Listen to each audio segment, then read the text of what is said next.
What's going on, motherfuckers? Welcome to the Crocs and Hot Pockets podcast. My name is Knackers, and today is July 11th, and it is a Sunday, and this is episode number 159. It is so great to see you all here. Thank you for joining us. Tonight on the show, we've got MiddleAgedStream and Wallytreats. Emphasis and capitalization of the treats on the end. Jimmy, how you doing today, buddy? I'm doing well, man. How are you? I'm doing very good. It's good to see you. Wallytreats, my friend. How are you, sir? Hey, how's it going? It's going good. So you're having technical difficulties with cameras. You know, I thought we were going to be safe, and then I fixed it, and you're still as zoomed in as you were before. But that's all right. We're going to move past that, and we're just going to go on with the podcast. So great to see you guys. Jimmy, you just got back from a wonderful vacation, man. How's it feel just being back to where you just sweat your balls off 24/7? Well, I have central air conditioning, so I'm okay. Not a flex, but you pretty much most houses down in the South have central air. So, you know what's crazy is like every year I see that it gets really, really hot, and then everyone's like, "Man, I can't find an air conditioner anywhere," and it's nothing but scalpers. It's like, didn't we do this last year? Why are we all still fighting for air conditioners every year in existence? Oh man, what temperature do you usually keep your house at? I think during the day around 73, and then at night like 71. My man.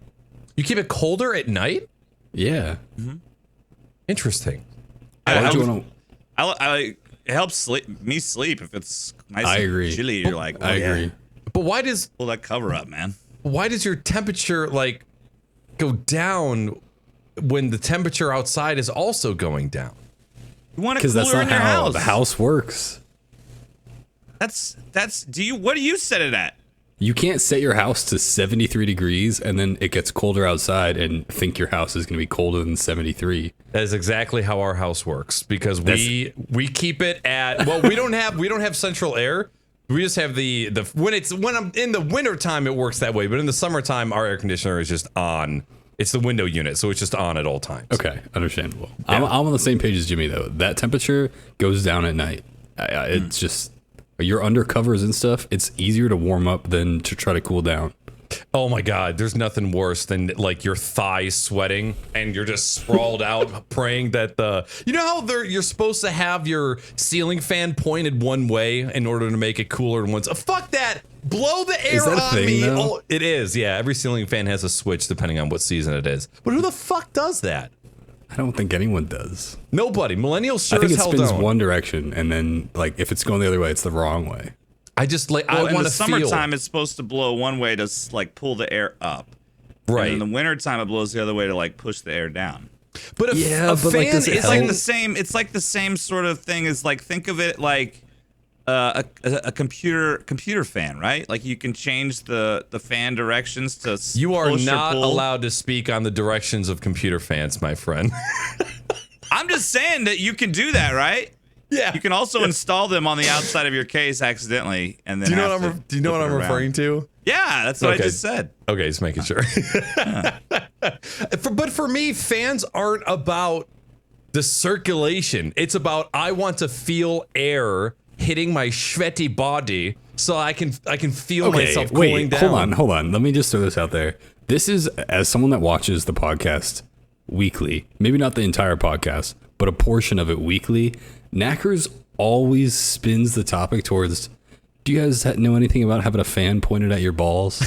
Do you know anything about that? You would Because if think, you don't, let me tell you about that. Little Let hair me this tell guy you about- has on his body, you would think that he would not be as hot all the time, but I am one of the hairiest people that you might ever be in your entire life, and I envy that idea, but I don't obsess over it. It sounds like a great idea, though. But okay, but you have central air, so like your room fair. is always the temperature that it should be. Where I don't really have that. I don't have that luxury. if you don't have central air, having airflow becomes a much bigger priority. I get it. Yeah, okay. That's I get fair. it. That's fair. So anyways, what kind of nut fan do you have? Well, what kind of nuts do you have, and what kind of fan do you have there? I'm looking to upgrade to the one that attaches to the bottom of the desk, like I've heard you talk about, but that's Yes! I haven't taken that step yet. You know, I actually it is kind of sad because I see gamers all around the internet who are in their gamer room with hoodies, and I'm so fucking jealous because it does not matter what season it is. I cannot wear hoodies in this office. Fucking ever. I just turn the AC even colder. Like I want to put a hoodie on for like aesthetic reasons on stream, and I just make the AC colder. Amen. Yeah. Amen. It's all plotted. It's all scripted. No, streaming and content creation is all fucking scripted.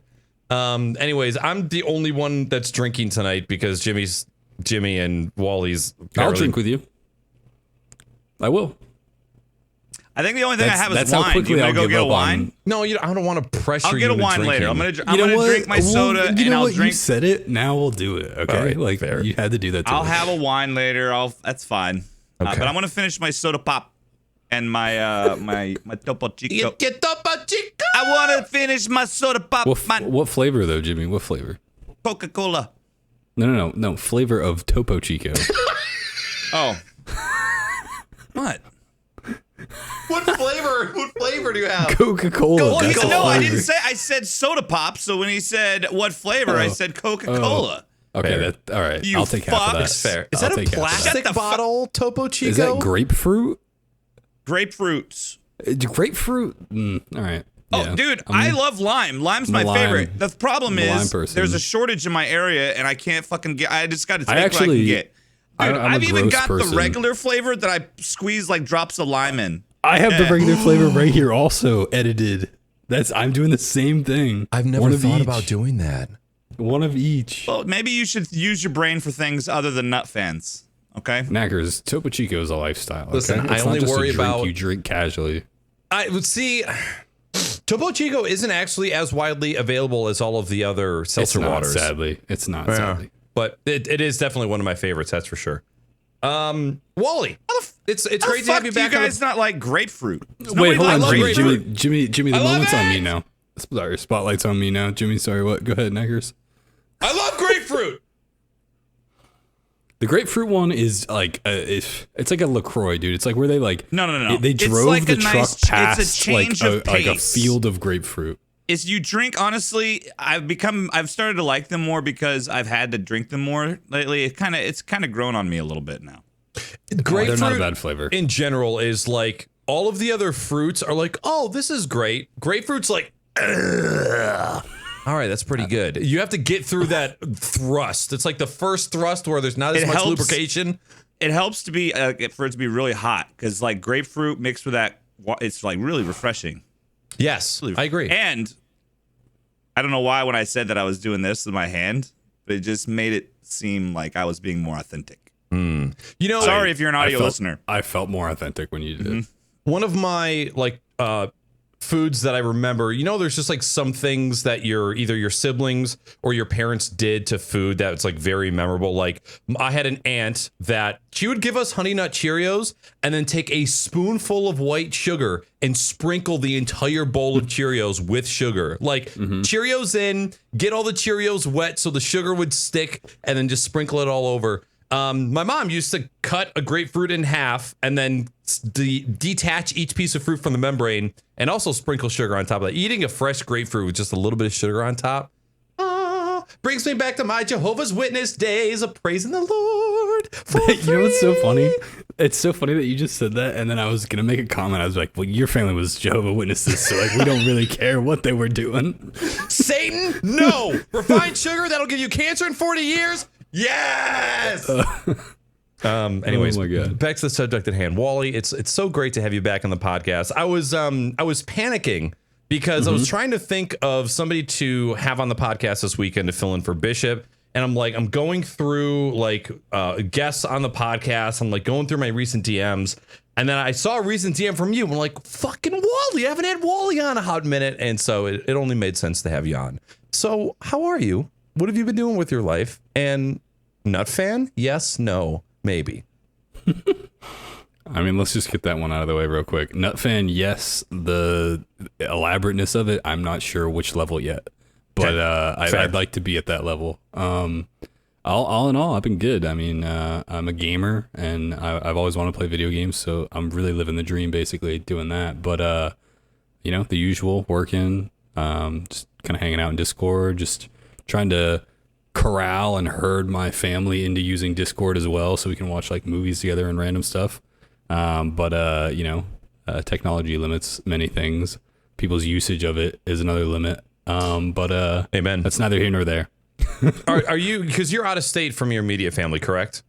Yeah. So my parents are not very far away from me, but my brother and my sister are pretty split across. So you have siblings? Yeah, I have an older brother and I have a younger sister. Yeah. Same. That's actually kind of crazy. That keeps me humble. You know what I mean? Older brother puts you in check. Younger sister makes you defensive, protective, those kinds of things. I don't get that latter part at all, but I do get the other part. I love my family, so that's a unique thing for some people. I'm sure there's so many people that are going to listen to this and be like, wait a minute. When the fuck has Knackers had a sister? When has that ever been a part of the conversation? The answer is never. It has never been a part of the conversation. It is now, though. It is. The lore, the Knackers lore. I know that you were doing a podcast for a while. Is that just on hiatus, or are you just not really interested in it anymore? No, I mean, it's a good question, honestly. It's one of those things where, my vision for it was guests. And when you do that as your vision, you have to keep 10 times further ahead of when it actually is. Oh my God, yes. And so as somebody that, I mean, unlike Jimmy, for somebody that has to like work every day for a living, actually has to go to work.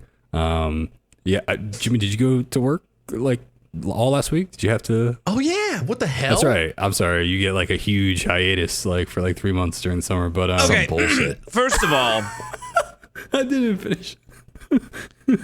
Go ahead and finish. No. We'll address this at the end. I'll let you finish. No. You're the guest. By all means. Okay. All right. Really not sure where I was because that just takes precedence. That conversation needs to be addressed. But yeah. All's well. Okay. When Bishop announced that he was going to be gone for 4 months and that I was going to have to find guests for every other week. Where is he? He's just working. So he got a gig managing. I was gonna say we just played a Valorant tournament with him last week. Yeah. So unfortunately, the events that he's in charge of running happen during this podcast for the next 4 weeks. It has something to do with, I think it's Assetto Corsa. I think the production company behind Assetto Corsa is doing like a 4 month Twitch stream event thing where they do races every single Sunday. And he's either commentating or producing. It's some big brain shit. Super proud of him. That's cool. But yeah, knowing that I was gonna have to find guests, it is incredibly stressful. There is an insane amount of stress in asking new people to be on the podcast because you just don't know. You don't know how it's gonna go. You don't know how people are, and there's been people who I've watched their streams for months, and then I have them on, and it's just like, oh my, that was just not bad, right? But just they are not podcast type. There is a massive difference between being a streamer and being a podcaster. They're two completely different skills. And then there's some people who I'm really weary about asking, and then they come on and they shine like the fucking sun. I'm like, holy shit, I just gotta learn to stop judging people. But sometimes it bites you in the ass a little bit. No, I can comment on that too, because like you just said, you were asking about, my podcast and where it went. I mean, the ability to schedule people out and like put it together, like people think, just jump in a Discord call, just jump in a Zoom call, click go live on your fucking OBS. It's so much more than that, like, I mean, even for the half hour before showing up to this one where I'm fortunate enough to where I don't need to do anything at all other than show up and talk. Right. Even the 30 minutes before I had to do that, I'm like, I mentioned to my significant other, I was like, I feel like I'm preparing for a test. Like I'm making sure that everything's in the right spot. Like, like this is here, this is there. Like I'm trying to like dig into my memory and things like that of the last time I was here and the flow of things. I'm doing research. I'm going back through the last like VOD. Like I'm like, okay, this is the conversation level. Like, oh my God, you went real deep with it. I mean, for 30 minutes, don't get me wrong. Like I like to be prepared for things that I do, but, I mean, some might call it overkill, but yeah. Well, I appreciate your preparation. Jimmy might not, but I certainly do. I like how we're having like this back and forth each time, and each time one of us comments on something like Jimmy doesn't do this. Sorry, but Jimmy's a professional chest shitter, so we're just throwing it a little bit back his way. Speaking of Jimmy, my man just got on a lovely vacation. Please tell me what your airport traveling experience was like. I don't want to say post-COVID, but I want to say like post butt fucking part of COVID, like the worst part of COVID. How was it for you? It's my first time flying since it's been nearly 2 years, so it had been a while, and it really wasn't bad. Aside from, hey, honey. Oh, she had to get something. It was actually really not that bad. It was just like the airport normally, with the exception of having the uncomfort factor of not being able to, walk around and eat and drink. You know what I mean? Like you would normally like have a cup of coffee. Like you would just have to stay in one place if you wanted to drink or eat something. Oh shit! Yeah, no bar or were any bars open? Yeah, there were restaurants and places that were open where you could sit and eat. It wasn't like there was no place to eat. It was just if you wanted to do that, you need to stop. You can't just walk around with a cup in your hand and have your mask off. Right. And as far as my air travel itself, there was only 2 weird things that happened. The first weird thing happened on my flight from Dallas to New York, and it was a connecting flight I had from San Antonio to Dallas, which I almost didn't make because the flight was delayed originally. And then... Oh, shit. Yeah, which you never really expect to happen in a morning flight, but it did. So I got on the plane just in time. It was about an hour before landing in New York, and I see the flight attendant up front. The only way I can do this is to show you, so I'm going to show you. Okay. You can try and describe. I'll try and describe what I'm doing. So, like, I look up and I see a flight attendant, and she's looking down in the aisle, and she's like doing this. It's like reaching down under the seat. And then she comes up like 30 seconds later, and she's holding like this little Yorkie dog that's got a bow and like a rhinestone collar. Look like an old person dog. Jesus. And the flight attendant goes, okay. She gets on the intercom holding the dog. And she's like, okay, whose dog is this? Fucking crickets throughout the plane. Nobody's raising their hand or whatever. She goes seat to seat to ask if it's somebody's dog. Nobody claimed the dog. No one claimed the dog. Oh my God. So the theory is the dog, it was really small. They think that it was a Southwest flight. It had been like hidden on the plane, didn't get noticed, like maybe it had gotten out of its carrier or something, was on the plane, and the cleaners, like nobody noticed the dog and was on for the next freaking flight. Wait.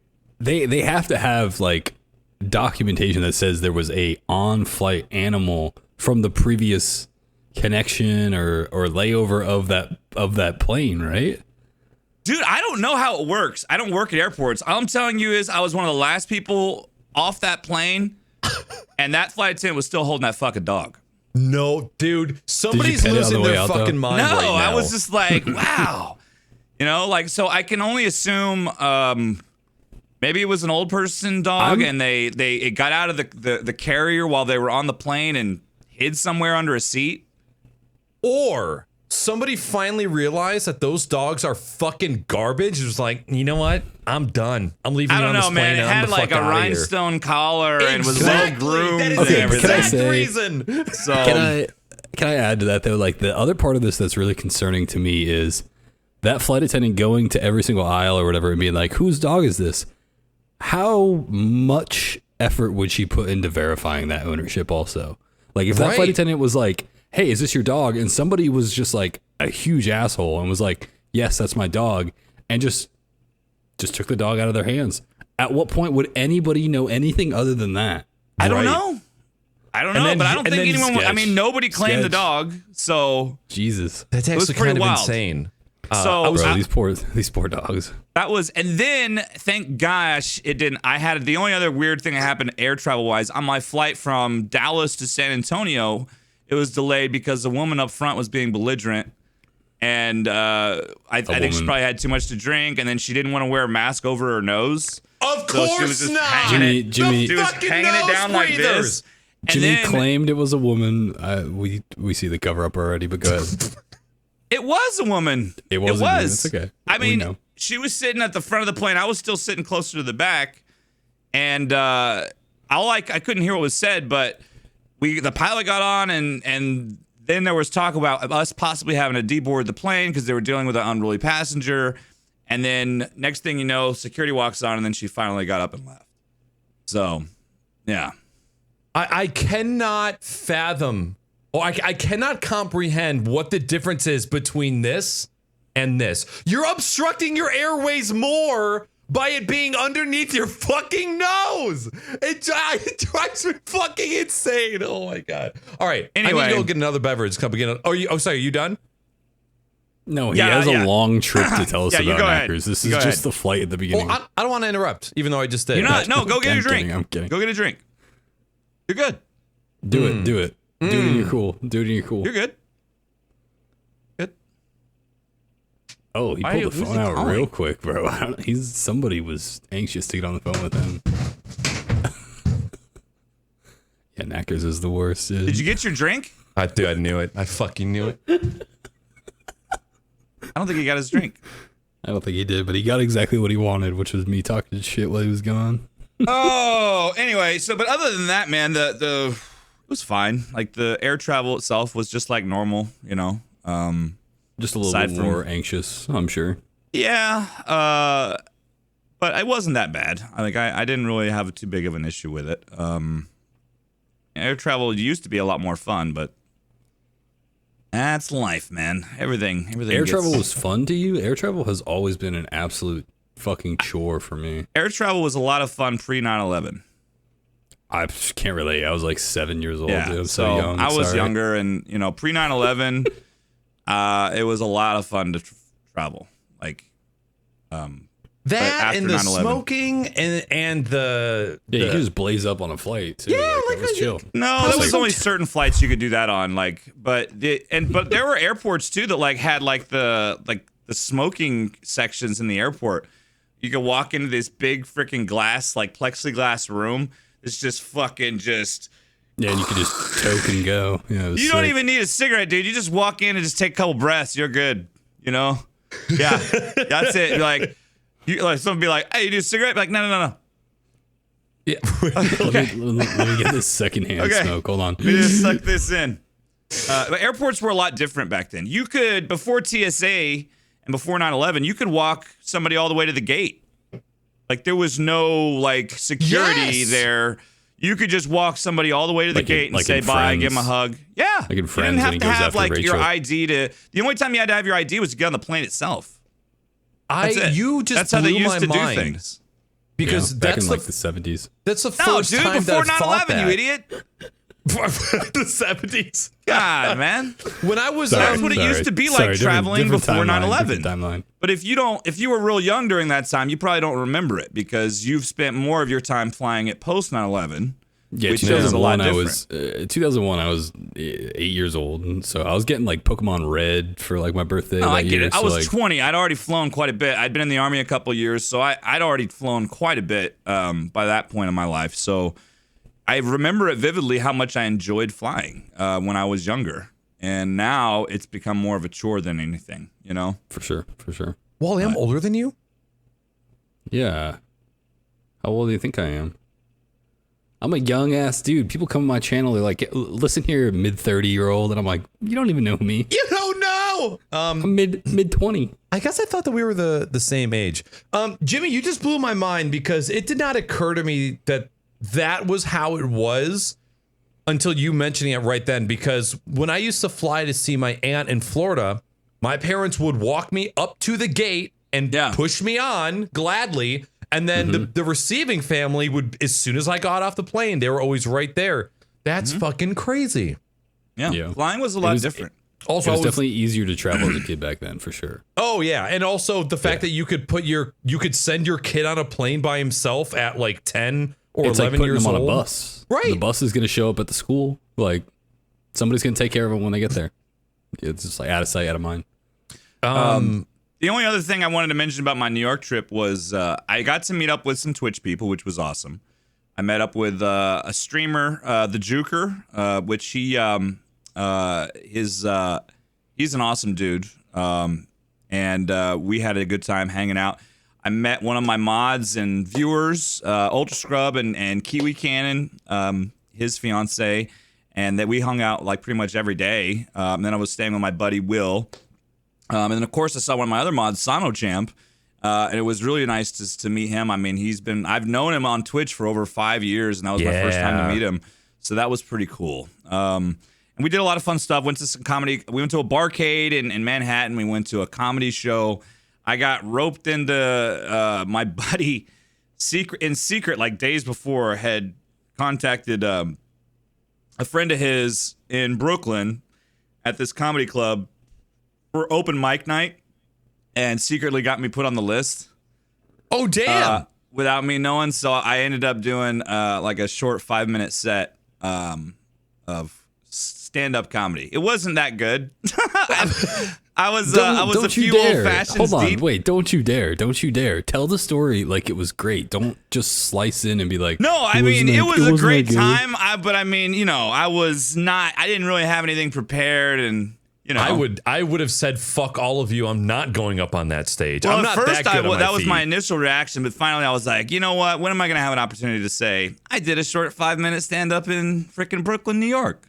So I did it. Fair. Okay. And I could say, I did that before. There was like 10 people in the room at that point. I was literally the last person to go, but it was still fun. It was still a good time. Awesome. Was the point of going to New York to meet up with Twitch people? Part of it, but the main purpose was to hang with one of my best friends who I've been known since I was 15. Okay, he gotcha. lives there, so awesome, man. I'm glad you had a good time. Seems like it was a perfect time to get away and just fucking chill. It was really nice. Yeah, it was really, really cool, and there was tons of great food and lots to drink, and I had a really good time. So before we get into okay, awesome. Thank you for sharing. Before we get into some topics to talk about, I just want to kind of go over what you guys have been playing video game wise. Wally, since you are a beloved guest, let us know what you've been playing lately, Mr. Gamer. Yeah, I mean, I've been playing. Honestly, it's a weird question to answer right now at this moment. You could ask me anytime outside of like the last 3 weeks, and the answer could be a lot of different things. But the answer this time is Valorant, and basically just Valorant. I got this weird urge like about a month ago where I was like, I don't know what I was doing. I was probably drunk or something. It was probably the one time I drank in the last like 3 months, I think, is when I had this revelation where I was like, the only thing that's keeping me from being a professional at this game is being better at this game. And I know that sounds so basic. And like, are you trying to say that the only thing that's holding me back from being the next Tony Hawk is being better at skateboarding? Yes. I know it sounds so basic and stupid, but I had that like weird epiphany in my head where I was just like, that's all it would take for me to be better. It is to be better at this game. And so it was just like all I've done for the last 3 weeks. Is there a way that you could shorten that statement into Valorant. 2 words, maybe? No, because the idea needs to be there. The feeling needs to be there, okay? Not just the words. You just need to get good. The feeling needs to be there. I know your exact mindset, and it is the exact reason why I quit playing Rocket League like full time or whatever. Was I hit that point where it was I'm either dedicating my personal life, my content, and my stream to Rocket League and Rocket League's community, or I fuck off. And I fucked off. That is the point that I'm at with Valorant for sure. You hit that plateau where it's you have 2 options. You either stop or you just start grinding to get better. Deep. Yeah, one or the other. And that is an unfortunate reality of games these days with skill-based matchmaking, because it's game by game basis, and you are at the mercy of the game's matchmaking and ranking. Because you can either be pitted against fucking professionals or professionals and hackers at the same time, to where it's no longer fun. Some games have a really good casual and ranked playlist. Call of Duty, Cold War, casual gaming. You can have some nights that are really bad, but they're nowhere near as bad as other games. Yeah, where it's just like constant pounding. This is a good topic. I would love to discuss this more, but I didn't know if I was cutting you off right there. So go ahead. Expand. Yeah. So the first thing is you brought up Call of Duty Cold War. So Call of Duty Cold War for me, there's no casual experience on that game for me anymore. Basically, if I play unrated or just regular quick matches and stuff, especially the game modes that I enjoy the most or play the most, those game modes, my skill-based matchmaking levels at such a point where like this isn't even a brag. This is like a disappointment. Like I can't play the game for fun. Yeah. Because I literally have thought about making an alternate account for that game just to play it with, my girlfriend or Discord friends or other people that are, 1 degree or 2 degrees disconnected of, the level that I'm at or whatever, where it makes the game like skill-based matchmaking in theory is such a good idea that, hey, if you play this game, no matter what skill level you're at, you're going to play against people at your skill level. But like that isn't why people play games to begin with. Right. Like that might be why I play ranked in something, but nobody's playing casual playlists so that they can be stacked up against people at the exact same bar that they're at. That's not a casual playlist anymore for them. That's now just that game in its peak form for them. So Call of Duty is the first victim of skill-based matchmaking for me, where there's no way to dodge like competitiveness in that game. And then Valorant's rank system, the rank system works well, but the problem is if you're not at such a high level of skill, it is 100% dependent on the teammates that it puts you with. Because there's certain ranks in that game where as soon as you get to a certain threshold, everybody above that rank, for the most part, takes it seriously. But then everybody below that rank, if you're anywhere underneath that, you're then struggling with teammates that either don't take it seriously, teammates that are maybe all aim and no brain, like that's a common thing in Valorant. Is you find a teammate that's cracked with their aim, but have absolutely zero game sense, zero map knowledge, 100% no rotatability or any idea of like what could happen in the match other than 1v1. Can I shoot someone and then can they shoot me? Right. I don't know. This is a topic that really gets me salty because I want to play Cold War casually with people, and I can't do that unless I'm like stacked down by like 4 people to bring us down skill based wise. And I think there's a thing to be said about it being free to play too, because the ability for smurfing in free to play, right. But Valorant is right. Oh, Valorant is, and so is Rocket League. Rocket League went free to play a little while ago. The idea of a Smurf is super cool. Oh my God. And I've talked to a lot of people about where I was at in rank in Rocket League, which was Diamond 3 Champ 1. And that is just the fucking Sarlacc pit of dreams right there, because you have there's so many people who are getting kicked out of the champion rank, and then all of the people who are smurfing their way up to champ. And I would stream that game with 42 and Vans for 4 to 6 hours, and we would win, and then just tank. We would get absolutely shredded for hours and hours on end. And I'm sure that with a better mindset, I could still play that game and have fun. But when I have one night a week to play video games, I don't want to get shit on for 3 hours to have 1 hour's worth of fun. And unfortunately, with the way that their casual playlists work, it's like the casual playlists of Rocket League and casual of Rocket League of Call of Duty are so different, because Call of Duty, a lot of the times, all 6 people, even in a casual playlist, are there for the entire match. Maybe you'll get like 2 or 3 people that dip out the last round or like the last 30 seconds. But for the most part, Rocket League is a bunch of fucking sissy bitches, because they lose 1 goal and the entire team will quit.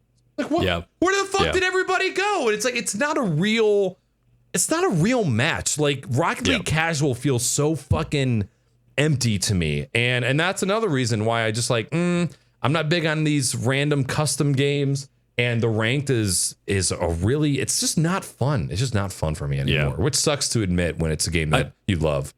I think that's actually, I think this kind of leads into a deeper topic is, esports as a video game. Like, yeah, it's an esport, and yes, it's evolved into that from just a game, but there's a certain point where, you're prioritizing your game as an esport and not your game as a playable fun game where, you know, there's some ability for somebody to just jump on your game and enjoy it.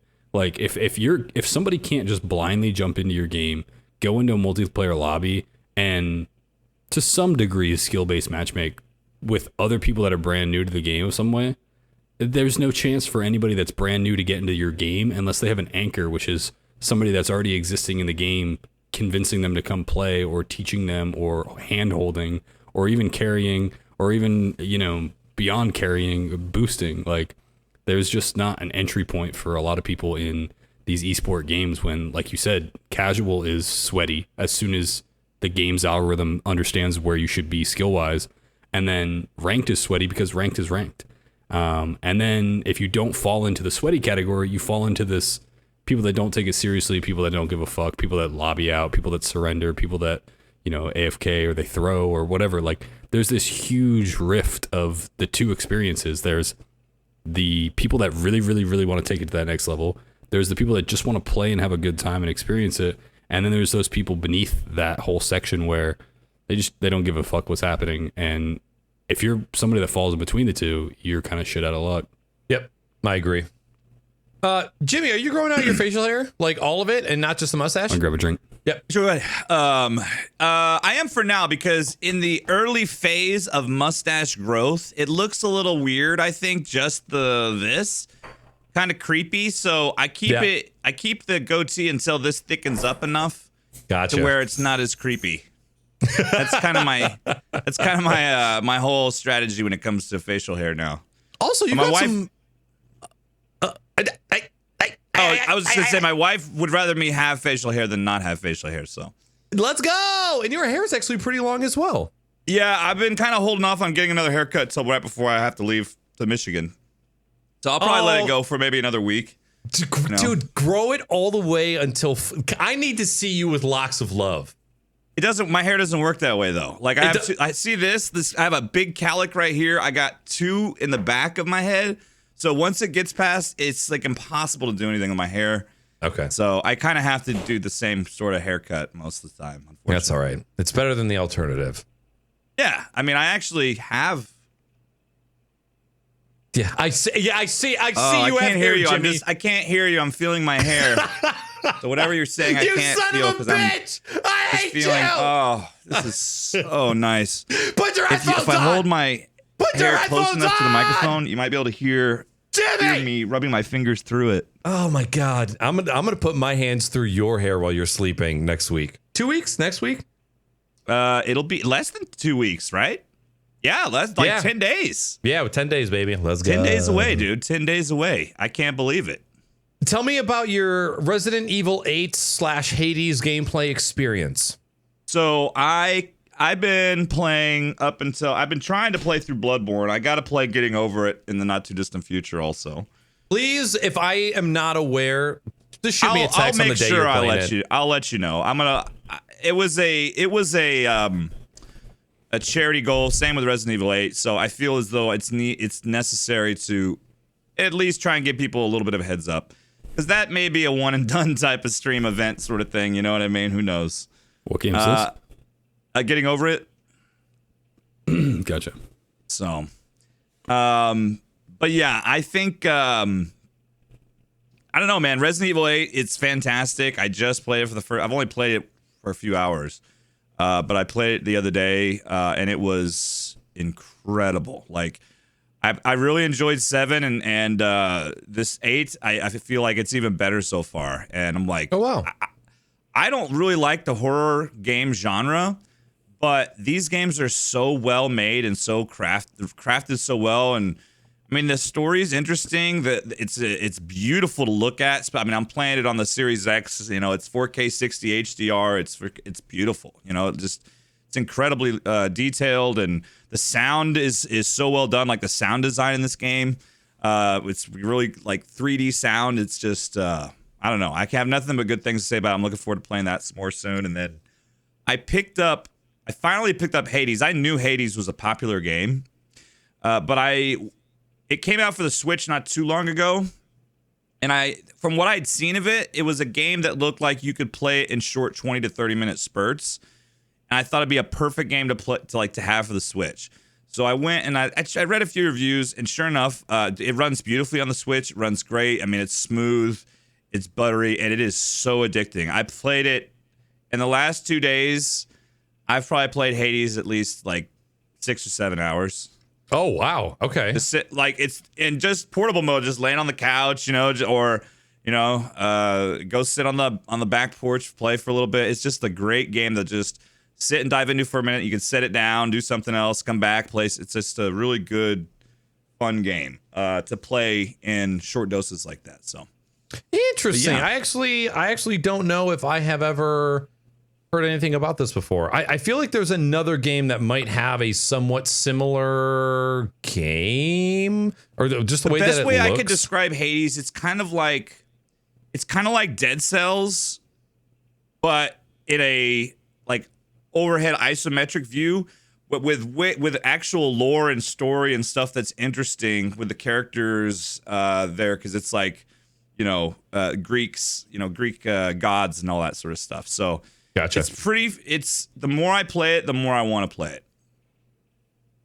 I have ever since I've been gaming less, just because of where my content has gone. My Switch has been in a drawer for I don't even know how many months, and I've been trying. I'll be honest, I haven't used my Switch a lot until fairly recently.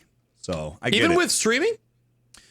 I mean, if my streaming is just I don't play a ton of stuff on the Switch. I just don't play it. It's not. I play some stuff on the Switch, but the Switch for me, I use the most when I'm traveling or in the summertime.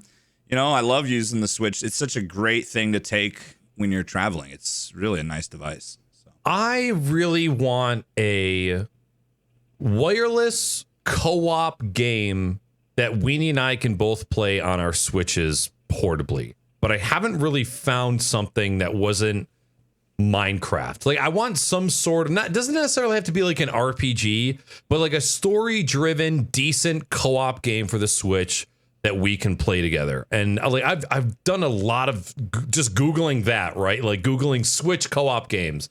And there's just not a lot of titles on the Switch that I'm crazy about. I'm just a bad gamer is what it is. Knackers, I won't even I will tell you exactly how many times.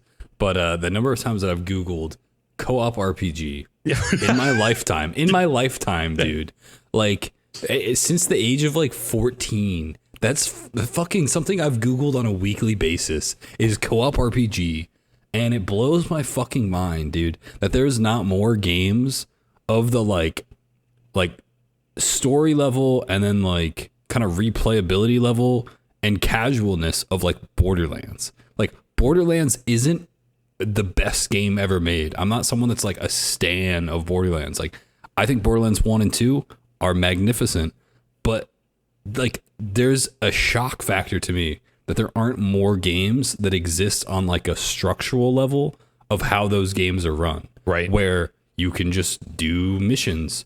Friend joins. Your friend is at your progression state of the world. Yep. When they join your match. Yes. Do whatever you want. Your friend keeps whatever they pick up on their own, but their story doesn't progress. Their world doesn't progress. It's only personal progression. And that's something that I think is like obvious to so many game designers, but there must be something preventing them from wanting to implement that in so many different games. It sounds like it'd be a difficult thing to program. Like I'm not saying it must be because it doesn't exist as much as people think. Right. Or people think because Borderlands has been around forever and people haven't just taken that example and done something else with it when it seems so obvious. And I'm sure, somebody hearing this portion of the podcast or the stream right now will want to throw out a bunch of different examples. But those other examples don't fit the level of casualness, the ease of the co-op, and the whole idea of just like personal jump in, progression. jump out, jump in, jump out. Jump out with that was the beauty of Borderlands 2, like that you could jump in local or online. And I mean, it really was. You're right. I'm the same thing. Borderlands 1 and 2 were incredible games. 2 had a much better story. 1, I think, was the novelty of it, and I played the whole thing multiplayer. It was me and my buddy. In fact, the guy visiting New York City, he was in Korea, and it was shortly after my son had been born. He was in Korea for like a year. He was teaching English out there. It was like over 10 years ago. And it was shortly after my son was born, and our time zones matched up to where I was watching my son by myself alone for a couple weeks. You know, he was only a few weeks old. And I just graduated college and was looking for work. And anyway, it was me and him, and we would be playing Borderlands. It'd be late at night for him, and it'd be, early morning, mid-afternoon. And we would have our gaming sessions stopped for me to feed Frankie, and then burp him, put him back down, I'd eat a sandwich, and then we'd game some more. And we played we played like 100 hours on the 360 playing Borderlands and every single DLC that came out for it, which that General Knox DLC was amazing. Like, went through that so much. It was an amazing multiplayer experience. One of the best I've ever had in my entire life. And it's not a complex game. Like, it's a game that's like just complex enough to where like you're invested in your character. You're invested in the loot that you pick up and the guns and the skills you unlock and whatnot. But it's not a complex game by any means to like get used to or pick up with a friend. Like, as long as your friend knows what a first-person shooter is, your friend can just log in with another controller on an Xbox and play Borderlands with you. Now it's like PC. The craziest thing that blew my mind recently is I went to visit my parents, and my brother and my sister were both visiting as well. And I said to my brother, I was like, I have like Master Chief Collection on my laptop. Like, let's play some like old school Halo. Like, me and my brother haven't played Halo since like Halo 1 fucking came out probably. And I sat on the couch 10 years old, shouldn't be watching him play that, but I was like, and the complex and stupid part about PC, dude, is the lack of couch co-op. You can't couch co-op Master Chief Collection on a fucking PC, dude. It doesn't make any fucking sense. Like, I can download it on my Xbox One, though, that's 6 years old, 7 years old, however old that fucking console is. But we can couch co-op on that, but we can't couch co-op on my laptop that has a fucking 2080 in it. Like, it doesn't make any sense to me. The other thing that doesn't make sense, so I complain about that. Why do they have... One of the things that I've heard some developers use the excuse for no couch co-op is screen size limitations. And I'm like... I'm not playing laptop couch co-op. I'm like, dude, almost everyone has at least like a 50-inch television these days or larger, or at least a monitor of some kind, even if it's a small old TV or something. Do you really think, like, I used to play 4-player GoldenEye on a 27-inch CRT. Like, we all got like a square of like 6 inches. Yeah. You know what I mean? So, like, if we could do that, surely, I don't know, man. Yep. Whatever. There's a... I don't get it. There's a couple games that, like, when I think of my favorite couch or just like co-op multiplayer experiences, the number one I think of all time for me is Phantasy Star Online for Xbox. I missed the boat on that one. I heard it was really good though. Oh man, it was Dreamcast? Not like on GameCube. So good for its time. On GameCube? GameCube. No, it was Dreamcast first. No, Dreamcast and then GameCube. Yeah, Fantasy Star. Just Fantasy Star. Wait, Fantasy Star Online? Yeah. Which I thought was for, because Phantasy Star Online was like one of the first online games like ever. It was GameCube and Xbox. I don't think it was on Dreamcast. I don't know. I knew Phantasy Star was on Dreamcast, but I never had a Dreamcast. There might be a Phantasy Star, but Phantasy Star Online, like PSO1, I don't think it was on Dreamcast, was it? It was. I have no idea. It was. I mean, you can tell me if I'm wrong. Yeah, I played it on GameCube though. I thought that it was first online on Dreamcast. He questioned my. It was. Okay, no, Knackers just said it. Oh yeah. So who was right? Me. I was the one that said it first. No, I mean, it wasn't a right or wrong thing. I'm being educated right now. You were questioning. You were like, I don't think that was on the Dreamcast. You were like, no, pretty sure it wasn't, pal. So it was. And then I was like, oh, well, let me just look it up real quick. Oh, and then you started like fucking backpedaling fast, dude. You just were like, oh shit, he's looking it up. So it was on GameCube as well. I wasn't aware of that. So I played it on Xbox. So that Final Fantasy Crystal Chronicles for the GameCube. That's a great game. That's one of my favorite, actually. Where you had to plug in your Game Boy Advance to use it as a controller for that. Fucking epic. Yes. That was so good.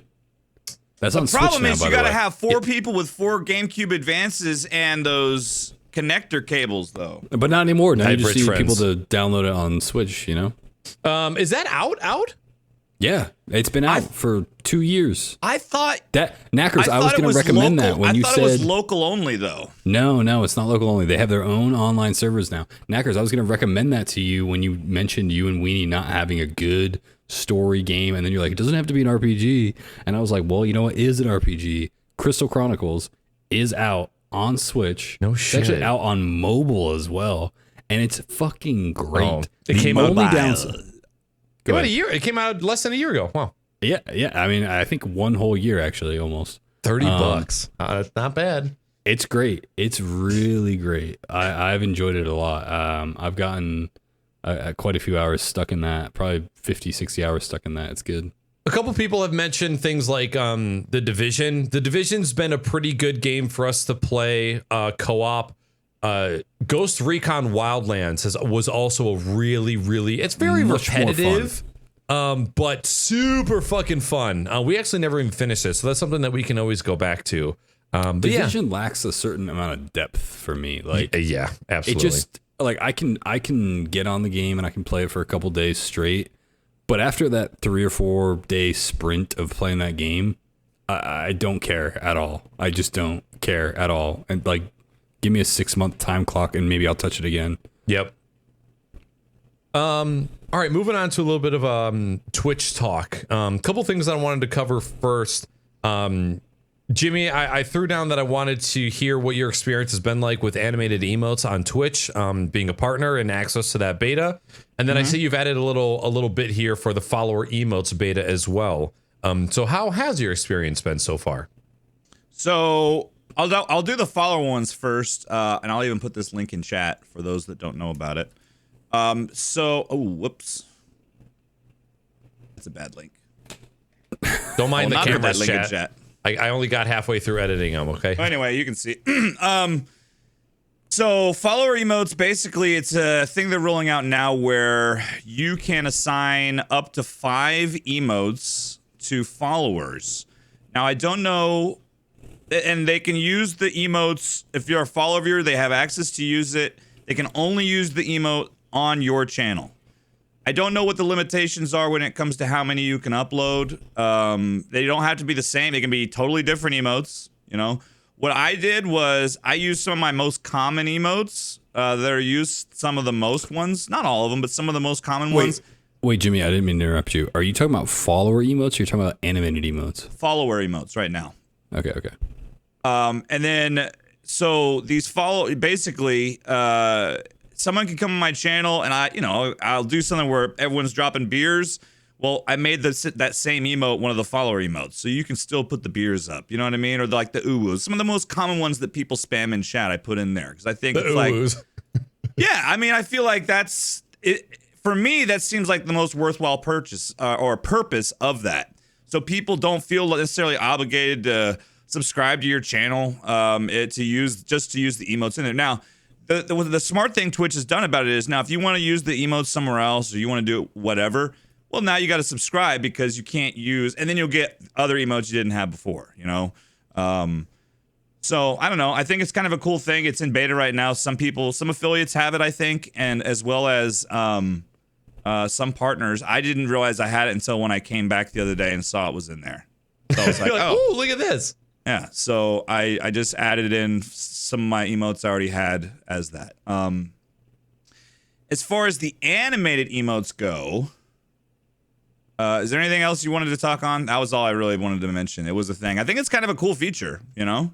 No, I am absolutely behind this. One of the main reasons why I thought this was a great thing was a massive part of growing a channel on Twitch is building your community's culture. And I think emotes are a huge part of building your channel's culture. So when Affiliate first came out, I was super pumped because emotes are fucking everything when it comes to running a Twitch channel. And so this even further opens that up to people who can't afford a sub every month, you know, because it's $5 in the United States. I don't know if you've seen, but for people in Ontario right now, subs are like $8.50, almost $9 if you're in Ontario, Canada. Just move to the US. It's fucking insane. So to be able to see people get in on the community culture and be a part of the channel. It always was a little odd to me that emotes were paywalled. Like every single emote was paywalled. So I am absolutely super stoked about this. Again, sad I don't have access to it, but I don't get access to anything that Twitch releases ever. So I'm totally sure normal. I think this will be around to stay. I really do. I think it encourages, and like you said, some people may not have $5 or more than $5, depending on where you live, to throw toward that sub every month. Or maybe you have to rotate who you can support on Twitch because you don't have the disposable income. I wish I could subscribe to a lot more than I do, and I probably already subscribed to too many, but it's like I feel that I get it, and I feel like this is a way that you can interact within the community and not feel weird like because you don't have any of the emotes that everyone else is using or similar emotes. I think that last part of what you just said right there, Jimmy, is really, really important. And not to just stick to one small statement of what you said, but that idea of like you feel weird when you participate in a channel when you don't have the emotes. It's just a very common, natural human thing to where if you're wanting to be a part of a group or you're wanting to participate in a group conversation, not being able to participate in the same way that somebody else can that has either been in the community or has been, a part of the community for longer than you want to feel like you can fit in as quick as possible. And I think for a lot of people, being able to have at least one emote minimum just for following a channel, I think is crucial because, a lot of streamers like one emote. Like I know it sounds dumb, but streamers, myself included, we like one emote. Like there's one emote that we love to see in our chat. And for me, it's the stupid photoshopped smiling face of mine where that's not actually me smiling at all. That's a photoshopped picture of me smiling. But I love seeing it because it's just funny. Like it makes you smile more than other emotes. So having somebody in your chat that might not be able to support your channel or doesn't need a grief off of gifted, subs, just being able to throw an emote out that is, I think it's one of the best things they've ever implemented, honestly. It's like being somebody who gets invited to your friend's house and then it's time to go in the pool and all of the 10 kids who are there all have their bathing suits and they're like, hey, do you want to jump in? And you're like, yes. I only have my cargo shorts. And you feel like such a fucking weird asshole, even though it's like it's just a different pair of shorts. And you're like, oh, wait, your mom has an extra pair of shorts for me? Yes, I can go in the pool. No, that's a good way to put it. And I think the other thing though is I think anybody that would, I guess to try to like leap that next hurdle, which is anybody that would complain about the idea of a free emote is only someone that just doesn't have the right idea of what the purpose of emotes is to begin with, which is your community has a language, they have a general theme, they have a response to things. Like there's a certain level of inclusivity that comes from being able to access your emotes. And if you're going to just you're going to gatekeep people from that,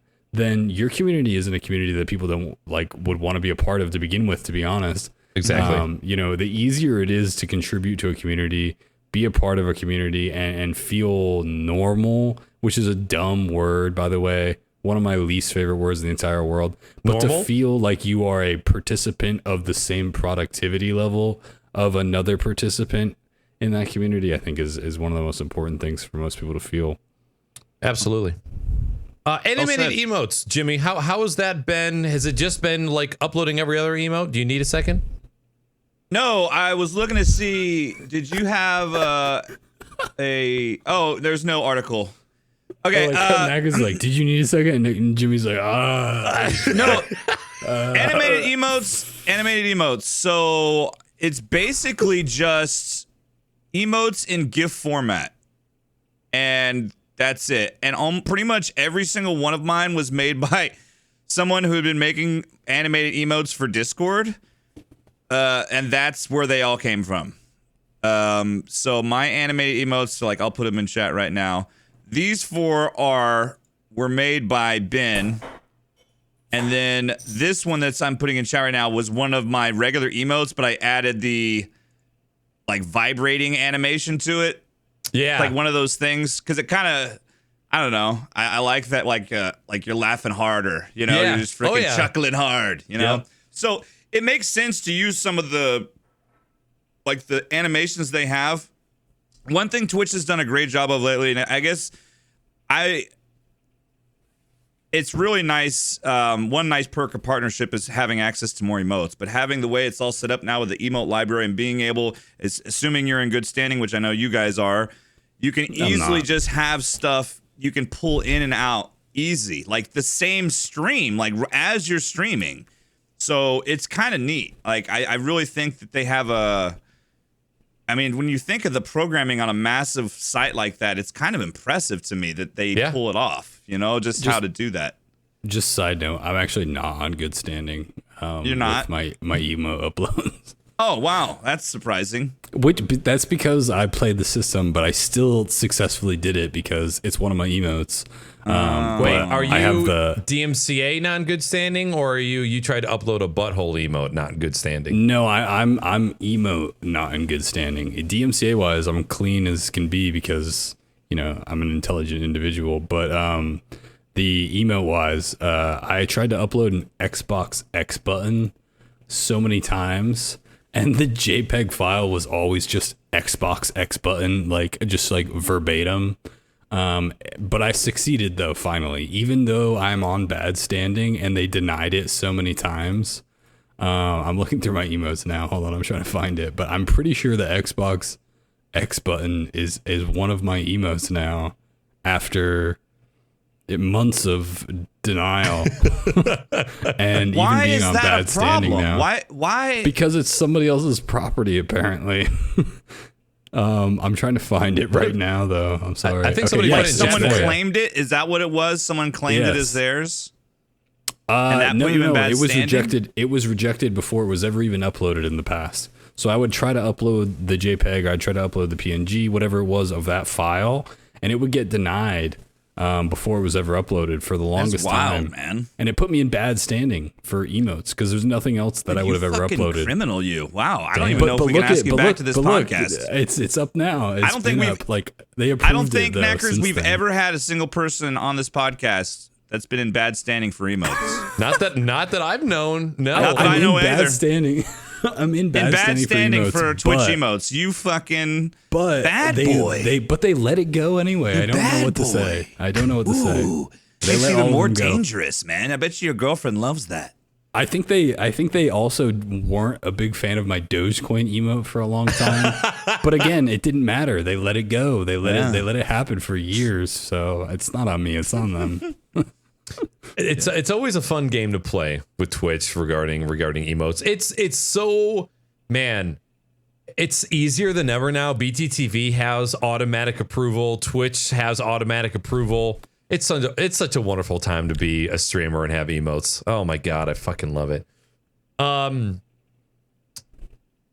This is just a quick note, but there's a Twitter account that tweets the progress of the year. Like every day it just tweets how much of the year has gone by. Yes. 2021 is half over. As of today or yesterday? I think of last week sometime. Oh, okay. It's been some time, but that's actually it makes sense because COVID was still very much alive. January, February, March, April. It wasn't until May where we started to get a little bit of relief. I think the first time that Weenie and I went out to dinner was sometime in early May. And we only went to one place for the first probably month and a half. We just went to the same pho place over and over because there was never, ever anybody in there. All of the wait staff wore masks. All of the cooks wore masks. And we wore masks too up until it was time to eat. And tables were at least 15 feet apart from each other. And so it was always a very safe environment. But holy shit, if 2021 hasn't also gone by just as fast as 2020. It is fucking insane. And I don't know if this is just the me getting old thing where time just is continually going faster and faster. I try to make mental notes to slow down, enjoy things, make time for the things that are important. But Jimmy, you just spilled wine on your cock. Oh, it's your Topo Chico. It's a Topo Caco. Yeah, it's just absolutely insane how fast this is going by. And I remember, it feels like it just, because we don't have nice weather all year round, feels like it just got nice like last week. And summer solstice has already come and gone. And now the days are getting shorter and shorter. Fuck it. Living in Michigan is so goddamn depressing, dude. Like, can I say something, Knackers? Yeah. So when you talk about that Twitter account that posts like, you know, the percentage of the year, or I see like I've seen on Instagram, I've seen Instagram ads where they're like, here's a calendar of every week possible in your life. It's 1 week. And you mark it every day for your entire life or whatever. But see, that's the same thing as that Twitter account, okay? Yeah. You're like, I'm feeling pretty good right now. And there's like a little tiny little window porthole into like depression or like a depressive state where you're just like, you know what? You know what? Let's see what's behind this door. I'm going to take a peek. And what do you get? Exactly what you were looking for. Let's have an existential crisis on the way to work. Yes. But don't you think it's in regards to time? Don't you think it's better to pay attention to know where you're at so that it doesn't slip? Because it's depressing enough as it is. It's one of those things where if you want to pay attention to it, you are being one of those. It's like ignorance is bliss if you don't want to look at how much time has passed. So like if I spend, if I go back and I look at my Xbox One and I look at the playtime I had on Destiny 1 on my Xbox One, I can go ahead and take that number of hours and throw it in a calculator on my computer and see how many days of my life that was. But I don't want to do that. No, okay. There's no reason for me to want to do that. Like, I'm just going to leave it there. That's way past what I'm thinking. Like that's really deep. That's like, oh, I want to actually see how much of my life I lost to something. But that's what you're doing with the year, though. Well, no, because but on a year. But I'm not measuring it. Like, I'm not saying, oh, this is how much time I've streamed this year. I'm just paying attention to like, this is how much time has passed, or like this is how much of the year. Because I feel like for me, living in Michigan, I am loose about going out and doing things because by the time I'm like, man, I'm ready to go out, it's already getting cold. And then like the summer is over, and like every fucking spring, I'm like, I'm going to go, I'm going to go outside. I'm going to enjoy the sun. It's nice out. I'm going to take advantage of this time. And then it's fucking September and the leaves are falling off and I've gone outside like twice. But yeah, going into your playtime and be like, oh, how much of my life have I wasted? Like, how many years have I shaved off?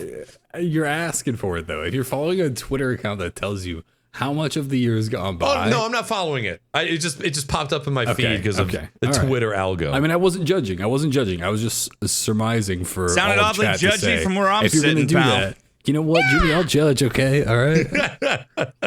But no, I mean, it's one of those things where, you got to be just conscious of it, but in an unconscious way, which sounds so stupid, but that's exactly what it is.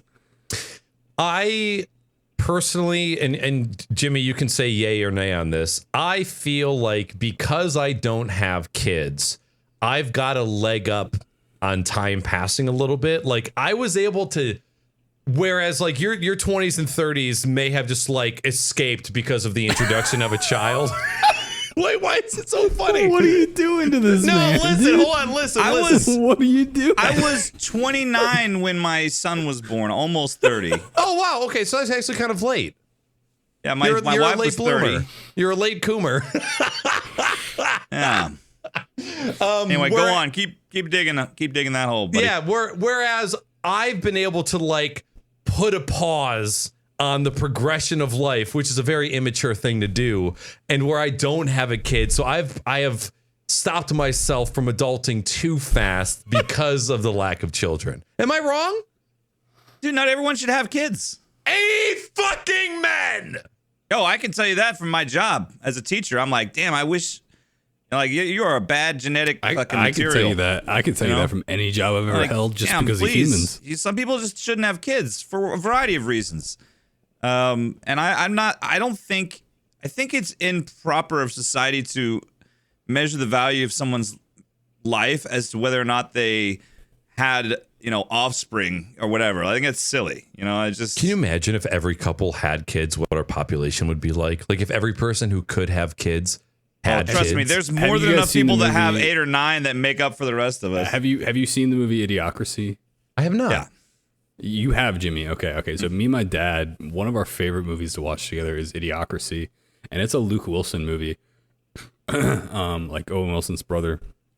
And there's a couple other famous people in it as well, like Terry Crews is in it as well, and a couple other notable people that I don't know the actors and actresses' names right off the top of my head. But Idiocracy is this movie about where at the very beginning they're interviewing 2 couples, like that's the gist of it. It's like supposed to be a documentary style, like faux documentary, and they're interviewing 2 couples, and one couple is this intelligent, smart, like very well planned out, thought out couple, and they're a little bit older than the other couple, and they're like, oh, we would never have kids, like not in this economy. And then they interview the other couple, and the other couple is this like super like back hills, back mountain like dude who's he's got a wife and a mistress's mistress, like, and he's like, oh, my mistress is pregnant and my wife's been pregnant for 3 times now, like, so his family tree is like quadrupling, while this like super hyper smart couple, their family tree is just dust, like it's just crickets and cold, like, and they keep going back and forth between interviewing the couple over years and years. And of course, the one guy's family tree grows and grows and grows, and he's a grandfather before the other guy's even a father, et cetera, et cetera. But the movie is basically, they take the most average man in the world, they take the most average woman in the world, and they freeze them in this army experiment that goes wrong, right? And of course, they're frozen for way longer than they're supposed to be frozen for. So like 500 years in the future, they both wake up, and they're the smartest people in the entire world. and the movie is absurdly great. Like it's one of those movies where watch this. Yeah, you'd like have to watch you'd it. Like dude. it. Like I say no more. Say no more. That's enough. Like if you're like Wally, it's like I would watch it, but it's $9 on Amazon. Like I will literally give you $18 to watch the movie, and if you hate it, I'll give you $9 less. But if you love it, I'll give you the full $18. Give me 9 of Wally's dollars to me. Sure. I wonder if Winnie's seen this already. Because we need to watch this movie. Okay, I will. It's a great movie because honestly, we are at a certain point in time where this is kind of an oddly real phenomenon where, we have these couples that are, they have kids, people that have fallen into, either fatherhood or motherhood or parenthood of some kind. And they don't even realize it until it's happening to them. Right. And then there's these people that are just like doing anything and everything they could possibly imagine and plan to stay away from that. And it's like, if you're smart enough to even accomplish that feat, to stay that far away from it, to be that safe about it or to whatever, it's like, that you're the type of person that should be having children and populating our world with smarter people and more compassionate people or whatever it is. So like when you raise your hand saying that you don't want to have kids or whatever in a joking manner, I get scared because I do that too, and I'm quote unquote a smarter person also, and people that aren't anywhere near these levels just don't care. Yeah, and like that family tree is booming, dude. Like, and that's the scary part, is like the people that have feelings and emotions and empathy and intelligence and all these things, they don't want to do that. And like, I mean, granted, I'm young. I'm barely 19 years old. I don't even think about that stuff. So, but besides that, Jimmy's making a face. I'm so young. It doesn't even matter. But besides that, people just like, I don't know what they're doing. They really, really don't like kids. And it's like, well, yeah, because your experience with kids is all these shitty kids that shitty people had, like not your good kid that came from your smart brain or whatever. You know what I mean? First of all, can I see the patches on your right arm really quick? They look super on my cool. right. Or sorry, left arm. You might be flipped. Oh, those look fucking dope. This is an Akira hoodie.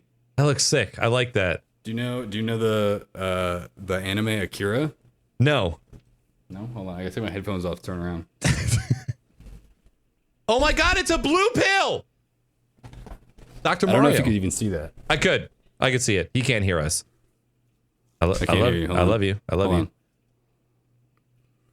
Hello? Okay, what? I love how much Jimmy loves his son. Like, oh my God, don't get me started. It's third person love. And whenever I see friends that are like, I'm pregnant, my initial gut reaction is, Jesus fucking Christ. Yeah, that person? I hate kids so much that I hate when my friends get pregnant. But on the other hand, I love that they are so fucking excited about having a family. It just ain't for me. It's every time it's both emotions. It's fucking gross. I'm so happy for you. Like, it's both. It's absolutely both. I'm not the person to be a dad. I feel the same way. Like, will I be a dad? No. Will I be a dad? Ask me again 10 years from now. My answer would probably be like, oh my God, what else would I be? Like, but you know what I mean? Like, right now, you ask me that kind of question.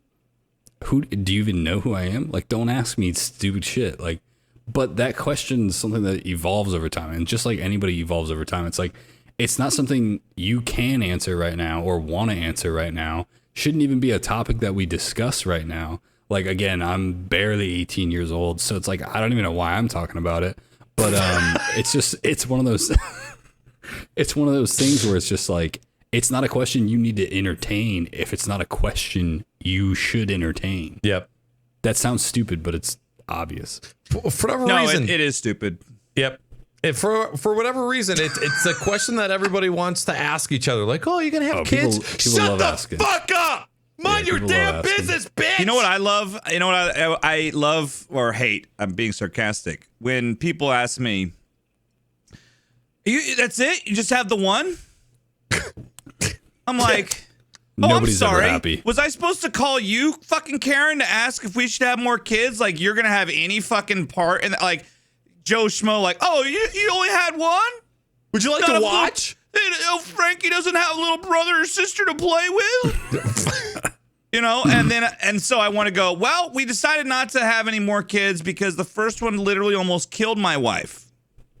I'm sorry, I didn't know. Yeah, you fucking didn't. Yeah, you don't know, so you shouldn't fucking ask. Hey, Karen, people love why don't you to, share some medical history? You have any near-death experiences you could share with me? Wait, Jimmy. People love to do that with anything. So, like, I mean, you can name any topic under the sun where somebody will basically project their opinion of what something should be done through asking a question of some subtlety. And it's gross, but they do it so unconsciously. Like, these people don't even realize that they're doing what they're doing to you. Well, I have a family member that does it, so I'm very familiar. I mean, I have family members that do a lot of these things to me in a lot of different ways. But, like, it's one of those things where they ask you these certain questions where they want to sort of take a shot at your own decision-making level of how you've already answered the question to yourself, but they want to bring that topic up and be like, so why did you do that the way that you did that? And it's like, why don't you just fucking ask me that? Why don't you just ask me, so you guys only want to have one kid?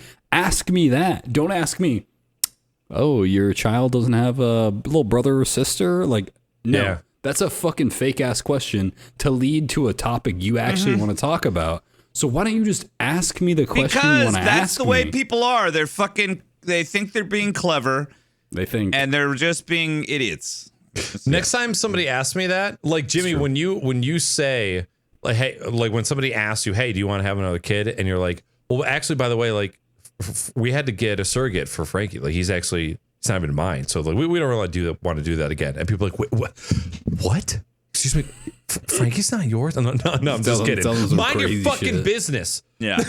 I will add to this. On a more positive it's silly. note. Yeah. On a more positive note, I will add to this. So Knackers said that, you know, he, what did you say about Jimmy and Frankie? What did you say? I love how much he loves having a son. Oh, it's great. Like, I watch, I know Jimmy knows this, but when they stream together, I always pop into the chat and I always say something, you know, I always try to say something nice of any kind. And I do this, you know, this sounds kind of like cheesy, but like I do this, you know, like Combat will stream and Combat's dad will come on his stream or something like that. You know what I mean? But what I love to do is when somebody has a guest of some kind on their stream, especially when it's someone personal to them, you know, that's outside of the world of streaming or outside of the world of whatever it might be. You know, if Jimmy brings his wife on stream, or if, you know, anything of that level, when someone brings somebody else to participate in a stream with them, like, I want them to think that their significant other or their partner or their dad or their whoever is the coolest motherfucker in the world. Like, if I can be a person in your chat that can stimulate that idea, even if it's an unrealistic idea, I don't care. If I can be that person in your chat to allow that to be a thought in that person's mind, I'll be the hype man. Right, exactly. So anytime Jimmy's streaming with Frankie or whatever, I always come into chat and I'm always like, the coolest dad and the coolest son combo. Like, you know, like you got to just say stuff to just be excited and be happy about it, because like, what else are you doing as a participant of the chat other than that? Just fucking make your friend's day. Who cares? It doesn't take much effort to do. Like, I have like a red bit badge or whatever in like every single one of my friends' chats, because I just want to spam you with some bullshit that's nice. Like, I mean, it's a shame that Twitch doesn't give you like veteran subscription badges, but even if I'm a sub or not, like, I have a bright red fucking badge in every single person's Twitch stream, because I want to come in, I want to give you some bits, I want to make you feel good about whatever it is that you're doing, whether it's your talk show, whether it's your game, whether it's you brought somebody on your stream or whatever it is.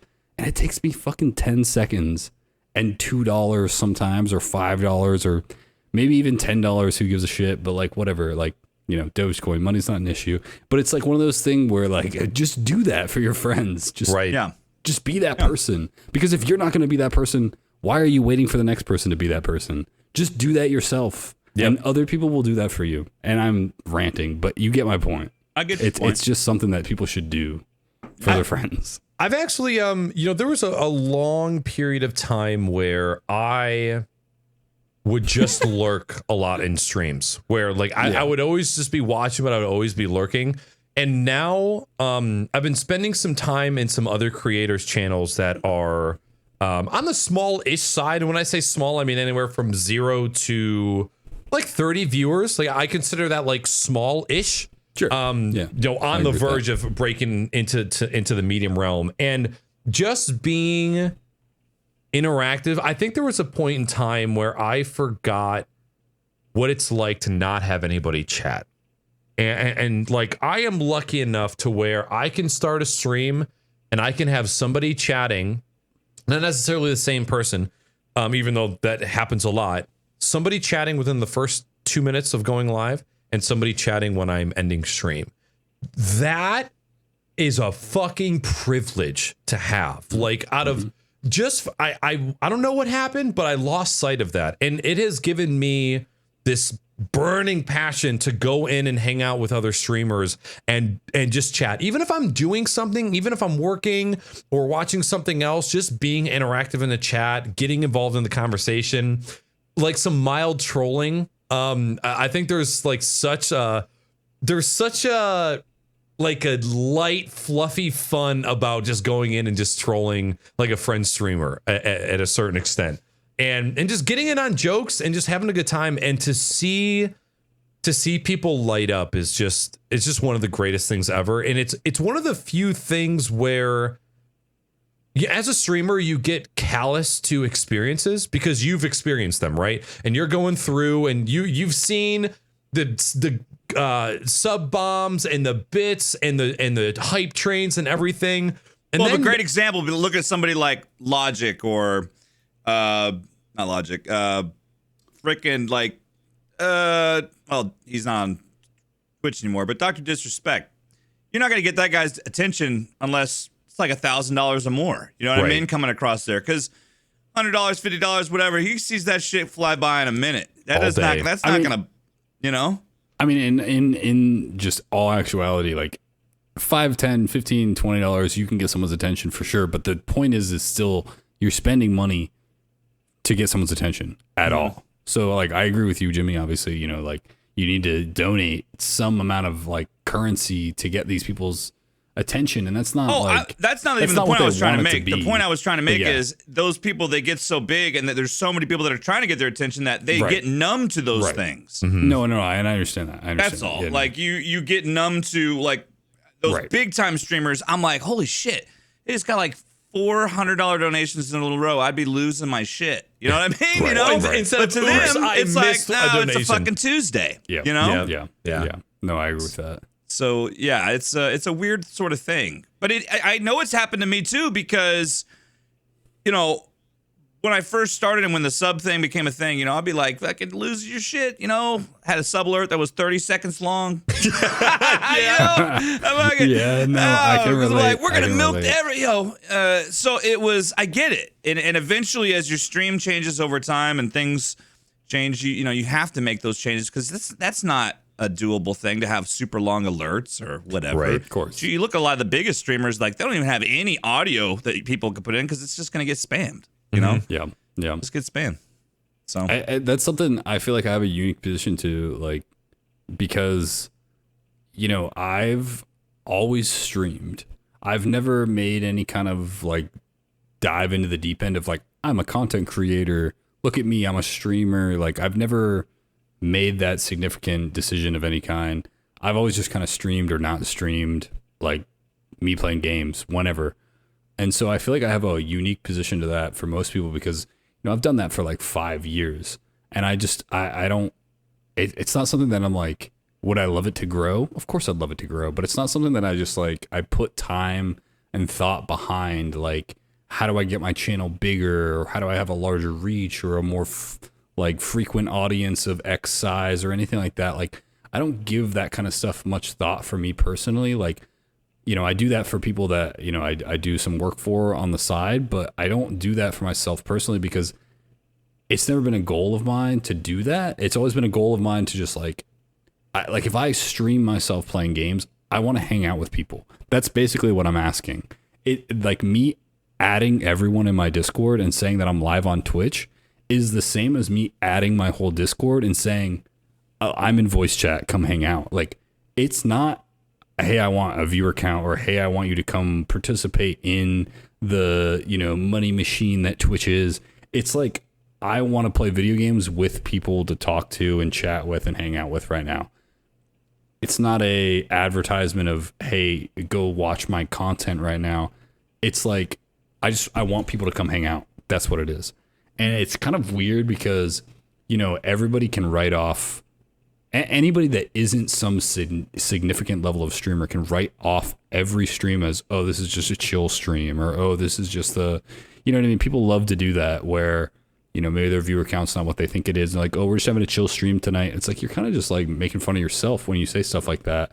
And I think people do it more often than not, because what they think is someone else from the outside is going to have a perspective of their channel and what they do, or the amount that they get, or some shit like that.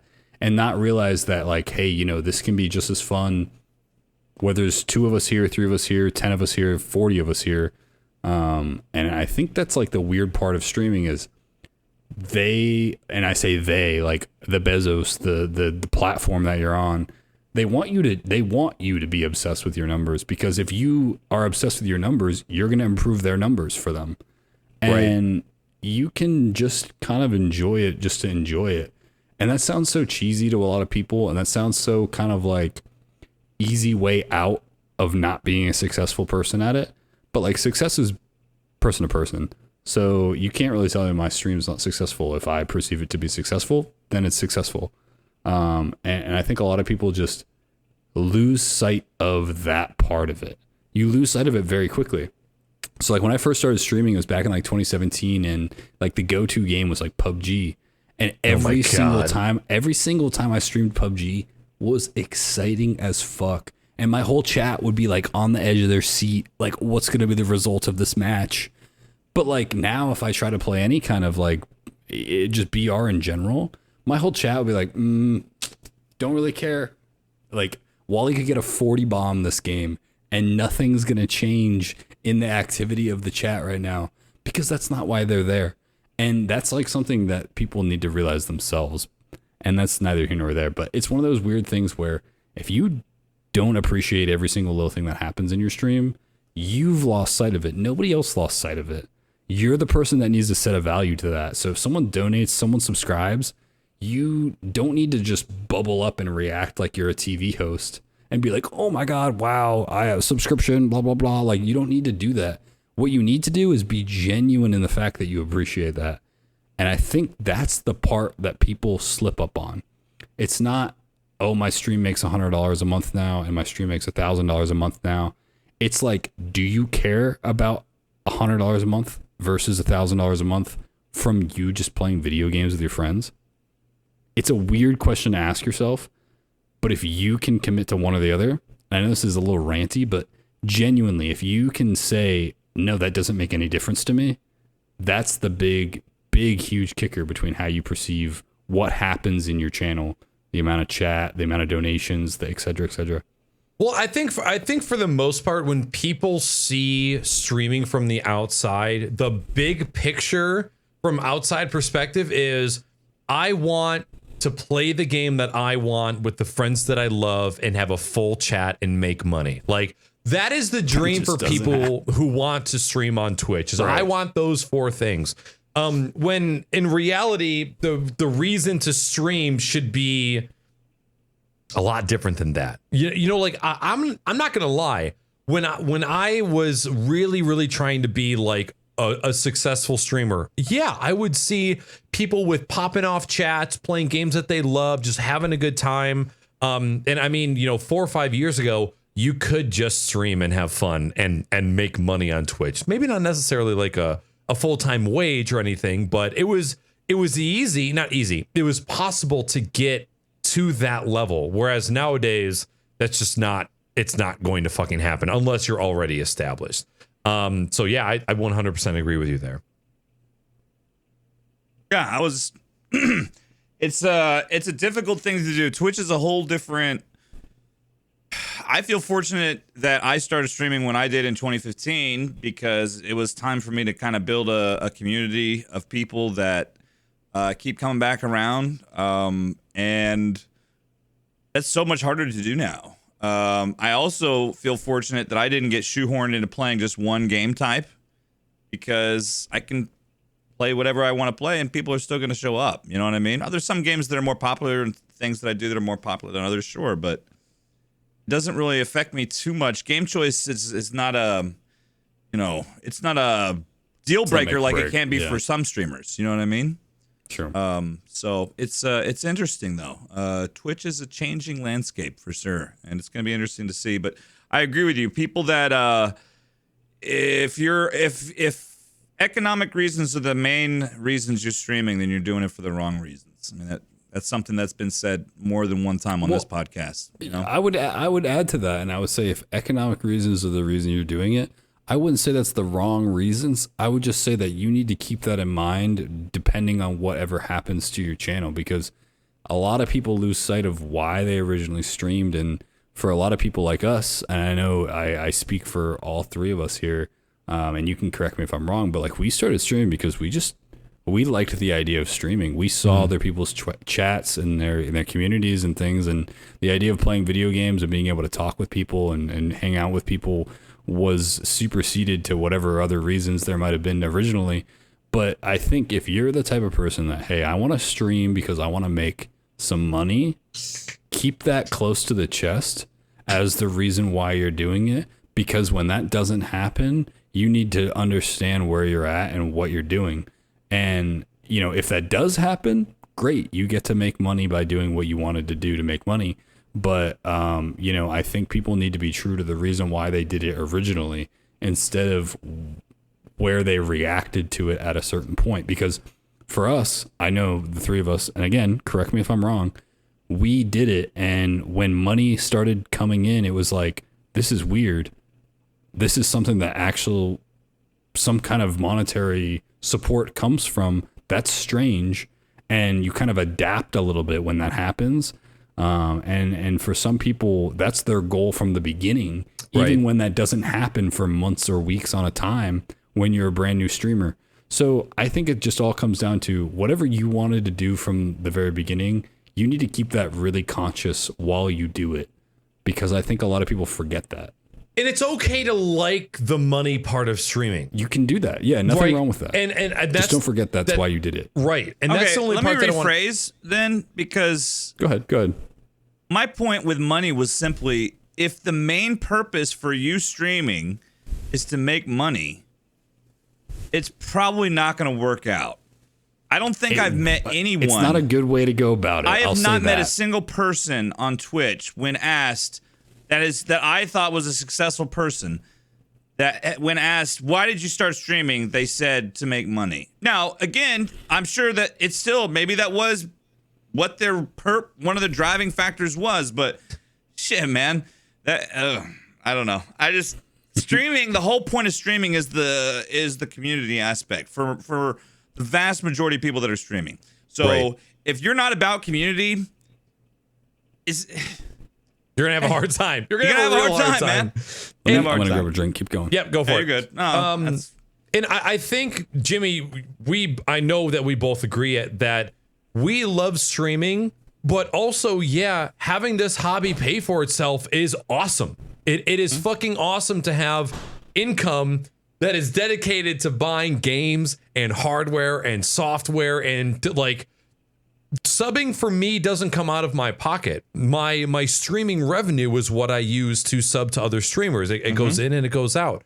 And I don't ever, like, money should never not be a part of the conversation. It's okay for money to be a part of the convo when you're talking about streaming. But again, like you said, if it's why you started, or like you just see popularity or like an abundance of money, you're probably going to burn out at some point, or you're just going to be unhappy. But it's absolutely okay to be like, yeah, it's kind of fucking dope. And in my opinion too, I don't think that it is wrong to be motivated by money. No, not completely. Yeah, I think the point I was trying to make was simply that can't be your primary reason for streaming, because that'd be like me saying, again, I'm talking about somebody who has no experience streaming, right? I'll use the guitar example. That'd be like, really quick, by the way, I'd love to make some money playing guitar. Let me go learn how to play guitar and make some money, because that's about. You might make as much money. You could go play guitar at a street corner and play a few songs and might get a couple of bucks. Right. But that would be your basic income as a beginning Twitch streamer if you weren't very good at a particular game. I mean, it's like playing guitar on the street corner. That's actually a really good analogy but not only are you playing on a street corner, there are already 50,000 people on that street corner as well. There's a guy on every street corner. There's a fucking guitar in every corner, man. So, by the way, you're like, God dang it, that's the 50th guitar player we passed on the way home, honey. We're taking the fucking bus next time. He's playing fucking PUBG. By the way, I wasn't like challenging any of your points. No. I felt like I needed to verify what I was saying because of what Wally had said when he kind of had cut me off. But that's okay. Gotcha. It's Wally. It's what he does. Fucking Wally with his fucking red jacket. That's fucking red. All right. What do you say? No, nothing at all. Is it red or is it orange? My hoodie? A little both. Yeah. My hoodie's bright red. Okay. It kind of looked a little orange. It's like one of those material fabrics that's like kind of shiny almost a little bit. Actually, but it's very, very red. It looks red on my monitor up there. On this one, it looks a little bit orange. The gaming monitor with the blue light turned down. Yeah, I gotcha. Real quick, I want to cover one thing and then cover one more thing. So first, we're gonna do the one thing. Well, why real quick? They're real quick items. We're coming up on the 2-hour mark already. Is that the hard stop or is that the soft stop? No, not necessarily. Okay. I just you and the balls stop. I've been better. I told Jimmy, I said that 2.5 hour mark is like that. Like, okay, we don't need to go much longer with something. Right. You've been pretty good lately at keeping them around 2. 2's been our pretty sweet spot lately for the most part. Yeah, I mean, whatever works then. Whatever works. Hey, when I'm tired of you, I'm going to tell you to fucking go. How about that? It's our podcast. You shut the fuck up. All I've ever wanted is just pure honesty, okay? Especially out of a man like Jimmy. There are a lot of standards that I set in my head when I first started this podcast 5 years ago of things that I wanted, right? And a lot of them were misguided when it comes to running a podcast, because in its core, a good podcast is not live.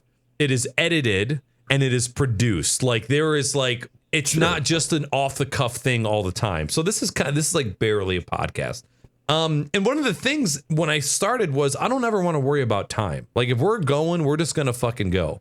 But what I've learned over time is that if there is no urgency to clean things up or switch topics, it can be very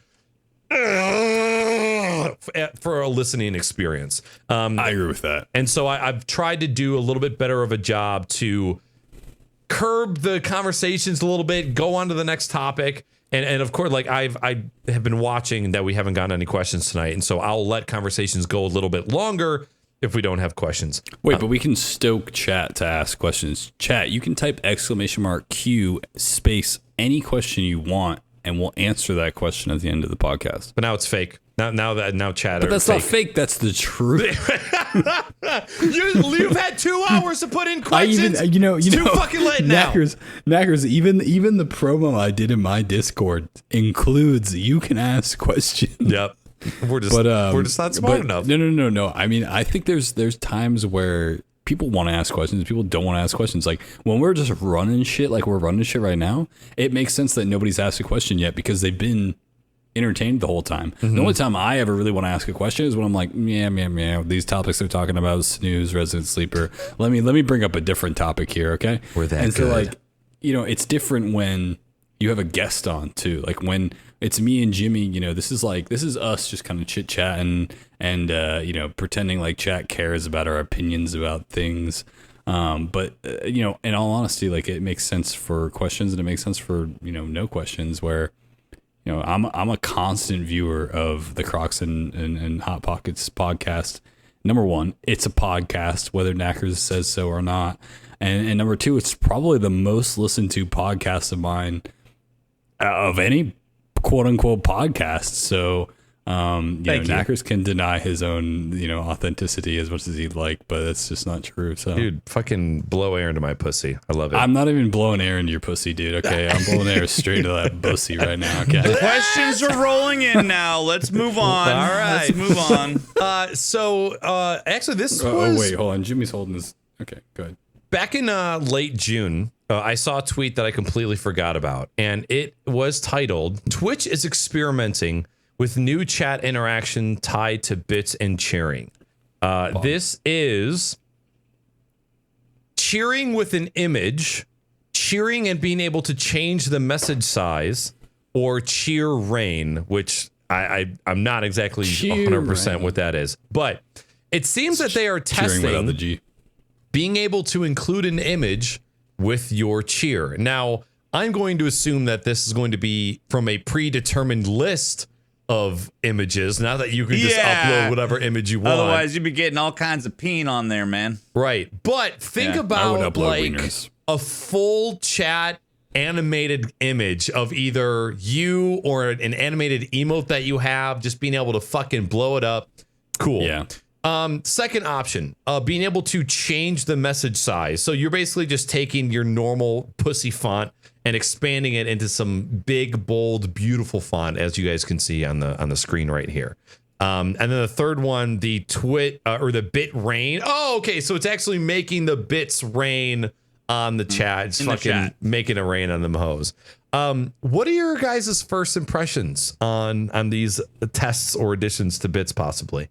These are just other ways to encourage people to do bits. It'll be interesting to see how they do the images. If it's just like, if they have it set up to where you can pre-select some, or if it's stuff that I don't know if they're going to make it to where you could upload an image or not. It'd be interesting to see if they allow that, because you could see how that could get.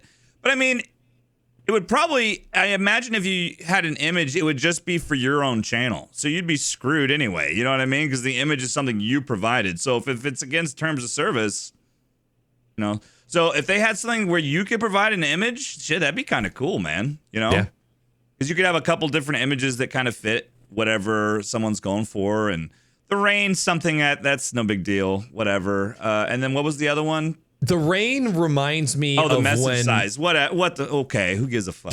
The rain reminds me, you guys remember when Muxy first released the Bit Cup? for Twitch bits where you could tip bits and then the bits would fall into a goblet on stream? Oh, tons of people still use those. Yeah, oh yeah. Well, Muxie's dead, so I wonder who's still doing it now. Well, they have it on Streamlabs. Stream Elements has one. They're like every major alert people have a tip jar. Yeah. Wally, how do you feel? First impressions. I mean, of what part of that exact question do you want me to comment on? Because I feel like there's parts that I can dig deeper into than others, and I feel like there's some that I don't have too many comments on. Do you think that any of this shit is something you would use? Do you think it's a good idea?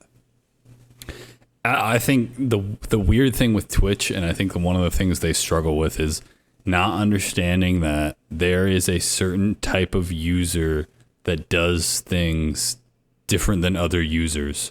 So there are Twitch users that are like what I would consider, if I were a developer on Twitch as an app, as like gold star users. Like they're the type of people that use every feature to their full degree. Like whether they're a streamer, whether they're a viewer, like they use all the features that are provided to them.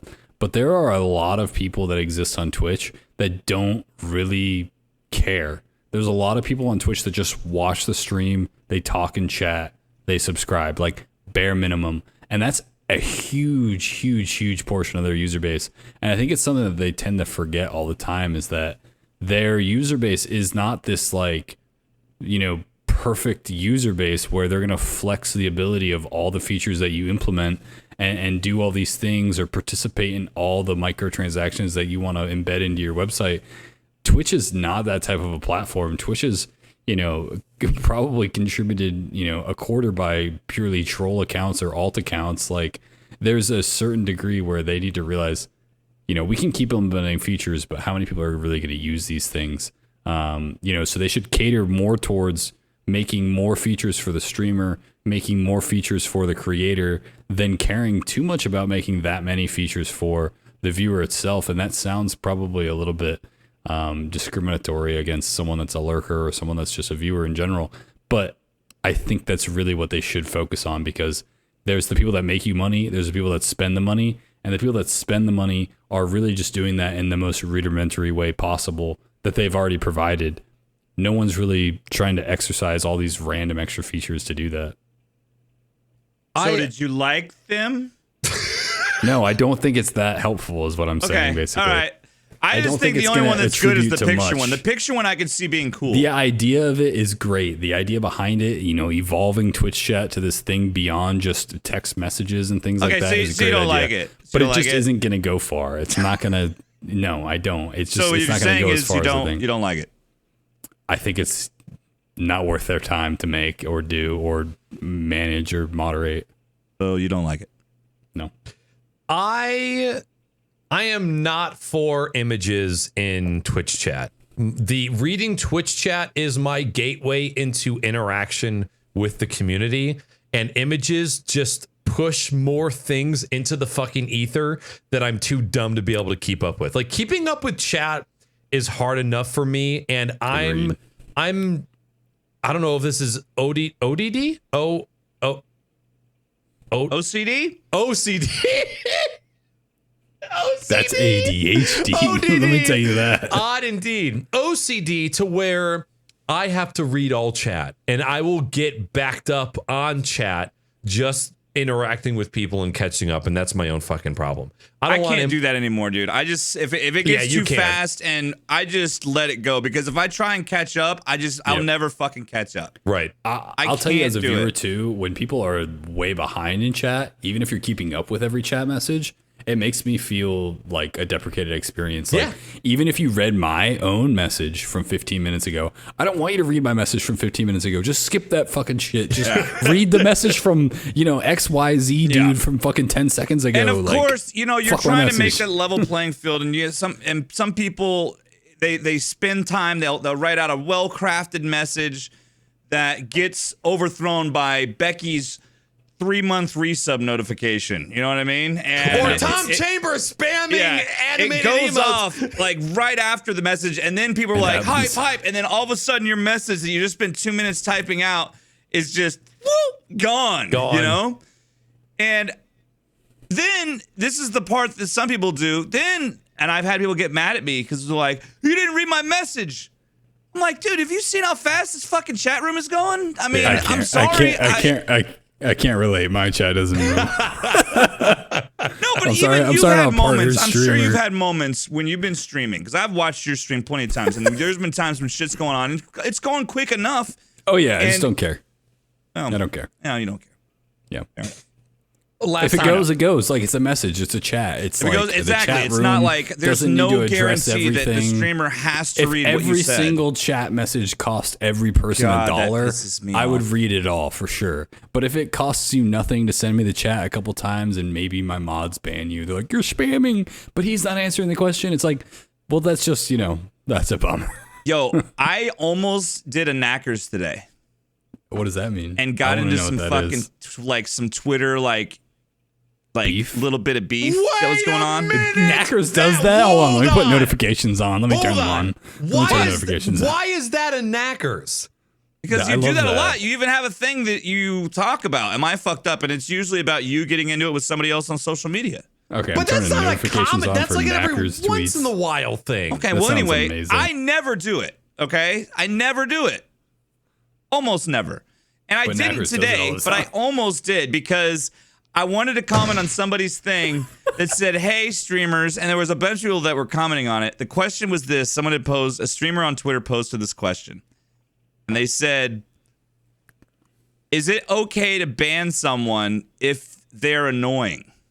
Yeah. Was the question. You can do anything. And my response was about to be, abso-fucking-lutely, and I've done it before. Because at the end of the day, it's your stream, it's your vibe. If you got someone in there that's killing your fucking vibe, whether or not they've officially broken a rule, get them the fuck out. You know what I mean? Yeah. That's just, and I thought it was funny. I wanted to be like, fuck yeah, you can, because then some people were like, what do you mean annoying? I'm like, it doesn't matter. It's fucking subjective to everyone. If it's annoying to you, what's annoying to me? If somebody tells me, streamer, you didn't read my message, I'm gonna fucking ban you out. Because if you're that kind of person, I don't want you in my chat. You know what I mean? I had a viewer one time, and this is, I'll keep this short, but I had a viewer one time where he weirdly started like hinting to the fact that like me and him were working together or something. Like he'd be like, yeah, me and Wally are working on something big, you guys. Like he'd say stuff like that in my chat. He'd be like, we got something really cool coming, like for you chat, like as if he was like my video editor or some shit. Like he was like hinting stuff to my chat that like, be excited about this, be excited about that. And every time he'd type those messages, I would immediately just flat out call him out. And I can call him out right now. I don't even care. But this kid, Danny, dude, in my fucking chat, I remember all the time he'd post messages being like, you guys, me and Wally are working on something really cool. And I would be like, Danny, I don't work with you. I don't talk to you. And no, we're not doing anything that anybody should be looking forward to. And I just remember this kid, he would do this for like, it was probably like 2 or 3 weeks before one of my mods finally was just like, dude, who is this kid? Just banned him. But for the longest time, he'd constantly post into my chat like, you guys be excited. Like me and Wally are doing this thing, blah, blah, blah. And I would just call him straight out and I'd be like, this is so weird. I don't know what he's talking about, chat. That's out there. No idea what that is. That is weird. It was kind of fun though, but like it was also really fucking awkward. Oh yeah, no, there's some strange people out there. There's some strange people that do weird shit. I've seen people get busted down like claiming like they had some big sponsorship on Twitter or something, and then the company that they added was like, "We don't sponsor you." I've actually like their social media account, like, sorry, but awkwardly, yeah, it's like super awkward. I've claimed to. I've jokingly been like, I'm sponsored by, and I've actually gotten some emails. Yeah. I even before streaming, to be honest, before even streaming, I originally posted just, music and like beats for like rappers and things like that on SoundCloud and stuff. And I originally, before Wallytreats existed, Wallytreats actually has just come up on like the 10-year anniversary of Wallytreats, like just like a couple weeks ago. Which is kind of crazy to think about. But previous to Wallytreats, I went by the name of like Ness, like Ness, like Ness. Oh, are you one of those? Company? Hey, when I was fucking, 15 years oold, Jimmy, yeah, I was one of those. Oh, you were a Mother 3 homeboy. Can we just establish that, like... Yeah, go ahead. Wallytreats in general as a brand is just in not good standing. Not just in emo. Oh, it's not. It's not. And you know what else is not in good standing? The fact that you refer to yourself in the third person like 5 times in that last sentence. The bullshit is like off the Wallytreats is a brand. Like it is. Hey, dude, you're that guy. You're that guy. It is a brand. Huh? It's a brand. Like it is. It's not a secret. It's not a successful I gotta get some brand. more wine. You schmucks talk about your brand. Nobody buy it by any means. But it genuinely, at the end of the day, like I am Wallytreats, sure, but there was a lot of stupid names that I had, well before Wallytreats. That was the gist of what I was saying there, and that is one of those names was Ness. And my SoundCloud was official Ness for a very short period of time before I actually got an email from Nintendo saying to basically cease and desist. Which, because obviously I used, Ness as my profile picture, that was probably more the reason than anything else. But that also was just claiming to be the official. Yeah, the official Ness.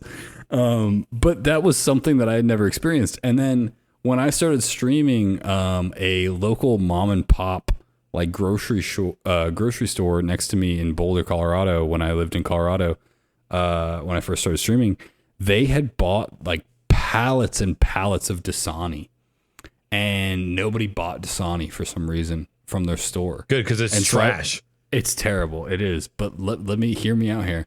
So when I first started streaming, I actually had gone to that store, and this dude, I was buying like 2 or 3 cases of water, and apparently people don't do that in Boulder because they're all hippies and plastic is, a sin. And so when I did that, the guy was like, hey, do you want to buy a lot of water bottles? Because you're like the only person buying water bottles, basically. And I was like, okay, sure. Like, okay. And so he offered me these like 2 pallets of Dasani for like $50. What? Like something stupid, dude. Like a shit ton of water bottles, bro. And I was a water bottle person at the time, and I was like, okay, sure. Yeah, like, I don't care. Whatever. And so I bought, it must have been 40 or 50 cases of Dasani, like, like stacked, like truly legitimately stacked.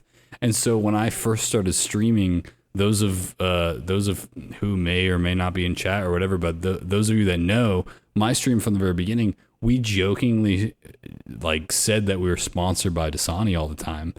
And I go, once again, I got a cease and desist letter. It wasn't the first time, but damn, I got a cease and desist that was like, you are not sponsored by us. Please stop. Do not claim that anymore. Also, why are you drinking our water? It's fucking trash.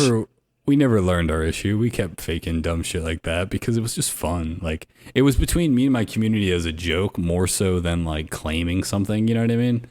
Wally, and it always grew into something stupid. Wally, not in good standing treats. That's I'm never in good standing, but it's okay. It happens.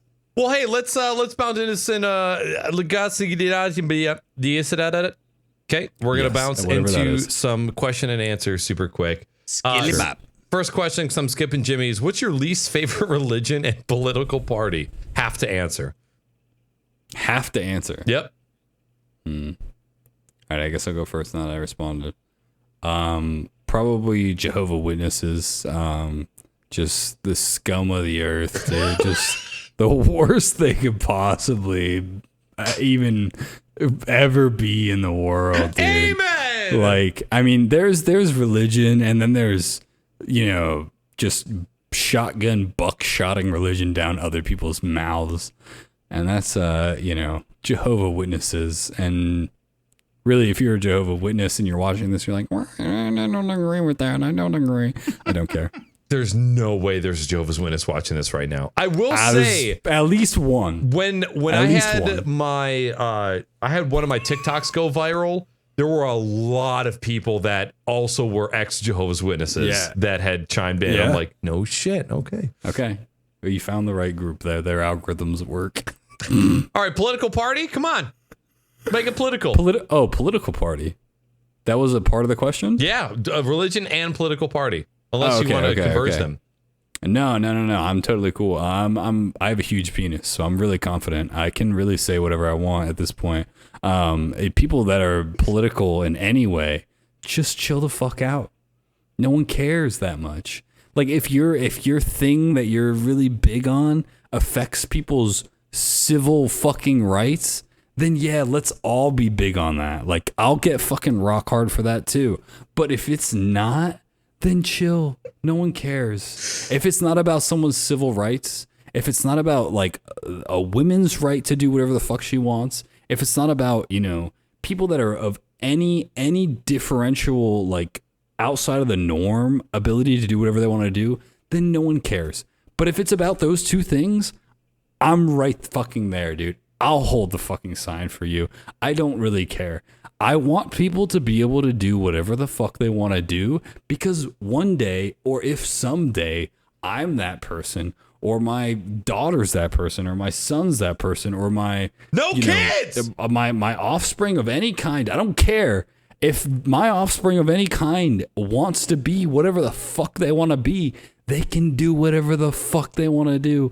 And if somebody's going to prevent them from doing that, this futuristic person that I've never even met or conceived of yet, if somebody out there is going to prevent them from what they fucking want to do, I will fucking fight you. I don't care. I don't. And even if it's something stupid, if they care about it, I'll still fight you. I don't care. I don't. Follow it I'll up, fight Jimmy. somebody.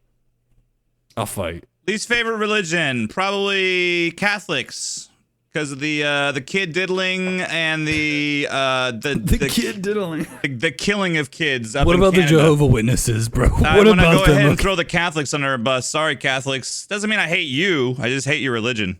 And then my least favorite political party would be the Know Nothing Party, which doesn't exactly exist anymore, but was a late 19th century political party in the United States that was basically a bunch of fucking racists. And then later that would develop into, like, Are you like a history teacher or something, dude? Whoa. Don't question it. Yeah, there it is. So, yeah. I hate all religion and pirates. Next question. Old Man Pops, what is Wally's age? 28, correct? A little bit over, but it's close. Oh, I thought it was 2 years older than you. I'm 27. Wait, you said older. I'm basically 19 if you really want to talk about it, but I am 27 in all real world standards. Next question from Starving Buddha. Why is Wally wearing a hat indoors? It's my indoors. I can do whatever the fuck I want here. A fucking men. Next question from Girthy. Is your voice naturally that sexy, or did it take a lot of work? This one is for Wally. Naturally. Yeah, so I had somebody recently in the Valorant lobby. I said hello at the beginning of the match, and the kid goes, "Dad?" And I was like, "Oh no, I'm the same age as you. My balls are just much lower." I got low ass balls, homie. Next question from Old Man Pops. Where did the name come from? Wallytreats with a capital W. For me, I think I've talked about this before. I mean, so Wallytreats is on its like 10-year anniversary. So when here we go. We've got it. Oh, it's on third person again, guys. Wallytreats, the brand, the man, the myth, the legend. We're on anniversary, Tim. We got big shit happening this year. Hey, we got my guy Ray and Chad who's pumping you up. I've never met in my life, but he's there. We got some big shit coming at you. Wallytreats. Soul Reaver? Yo, let me tell you about Soul Reaver. Wallytreats. Soul Reaver is the most dedicated person to any channel you've ever been in. If he's in that channel, he's more dedicated than you. That's just a fact. But no. Well, the Wallytreats name, because someone's asking, Jimmy, okay? It came from when I was like a junior in high school. Me and two other friends made like hip hop beats and rap beats for like our other friends to rap on and stuff. And so my friend Cody Potter, his Twitter name was Potter Beats. It was his last name and then Beats, right? And I was making a Twitter because they told me to make a Twitter because Twitter was like a thing back then. It wasn't a thing anywhere previous to that, but they were like, make a Twitter account. And I was like, okay, well, what should it be? Because at the time I was in between multiple names for like my music and my beat making and things like that. And so his was Potter Beats. And so at the time I was going by Wally because I was a, teenage kid that changed his Facebook name to be something that it wasn't actually his name. Not in good standing. Okay, so I was one of those teenage kids that put like a random name as the like your middle name, like, you know what I mean, on Facebook. Like that was a thing. That was a thing at the time. Okay, when I was in high school, where you just make your middle name some random name, and I had chose Wally instead of what my real middle name was, which is William, and so he made a Twitter and he was like, make a Twitter. And I was like, all right, I'll make a Twitter too. And so I wanted it to like rhyme with his for some reason. And so he had Potter Beats. Our other friend, his name was Aaron Gunner, and his Twitter was Gunner Beats. But I didn't want to do Wally Beats. And so I was just like, whatever, I'll just pick a different fucking word that rhymes. And so I just did Wallytreats. It didn't take that much thought. But it did come from rhyming with my friend group's, beat making names, and then it stuck, for all this time. And it's just been there for forever now, I guess. Word. All right, second to last question from Tom Chambers. Knackers is a plateaued streamer. Why? Discuss. Look, there's no discussion. It's because we all know I'm too pussy to go 100% into any specific niche, and that's the end of that. Last question from Sparkle Salsa. How do you guys feel about followers pinging you in TikToks? I feel like this is a personal question. So since I have like semi-established myself in the calling out BS part of TikTok, but also of like swallowing things TikTok, I have people that tag me. Gonna have to go follow TikTok. What the fuck? People will like see bullshit come across TikTok and be like, @Knackers verify ? And I actually, as of now, because I'm still very, very small on TikTok, it's scalable. I'm able to keep up with it. And I like when people think of me when they think of people spewing bullshit on TikTok, especially in regards to streaming. So I'm a huge... I have dreams about what my TikTok would be, just FYI. Dude, I don't know. I haven't thrown them past you yet, but like, those people that like do a duet with somebody's TikTok and all they do is just make faces. At their TikTok, and I want to be that guy. Yeah. That's what I want. That's really what I want. Jimmy, how's your TikTok experience been? Getting tagged yet? Oh, I'm a consumer more than a user right now. I'm still trying to, but I think what I need to eventually do is just get better about clipping some stuff that I can throw on there too, but it's weird. Like, I don't know. I like the platform. It's just it's a lot of work to put content out for that too, In all seriousness, Jimmy, I work with many of people, whether it's creators or editors, that want to grow their TikToks or put more content on TikTok. And this is obviously something conversation we can have off stream, but if that's something that you really want to do, it's so easy. It's so handhold easy. And like, I know Knackers has had some pretty great success with his TikTok recently, that, it's one of those things where just like, if people like you can just put shit out there. Mm-hmm. It is one of the most growable platforms. It is also one of the biggest call to actions of any other platform. And like, call to action being like, you end your TikTok with like, follow me on XYZ. That it carries more than any other platform right now. You can end a YouTube video with follow me on these platforms. You can end a stream with, hey, make sure you follow me on all the socials. None of those will push as much as your TikTok linking to your socials can do. But that's a more serious conversation. But TikTok is the place to grow. It is. Let me it's just I haven't really. I know that it'll be more of a conversation for later. But it's trying to figure out what kind of content I want to do on there. Really. Don't hesitate to just do your content though. Like, you don't need to pick something. You don't need to pigeonhole yourself. Like, just put you, the middle-aged stream, or you, Jimmy the streamer, or whatever it is. Just fucking throw that shit out there, because one of the biggest fucking things I see as someone that has transitioned into a role of helping other creators is people hesitating to do things because they're perspective of it or their idea of it or whatever isn't perfect or whatever. It's not a perfectionist thing. It's like it's a quality over quantity is what they think in their head, but it's really quantity because people would rather just see quantity and be like, oh, I liked this one and I liked that one and I liked that one. I didn't like these other 10. It's quantity on TikTok. To be provided 3 that you thought were quality, and they are just like, no. Like just like quantity. It sounds stupid. It's the truth these days, though. Yep, makes sense. Well, my friends, that is almost just about the 2.5 hour mark. We almost made it to that mark, but hey, we stopped right before we got there. What is that mark, by the way?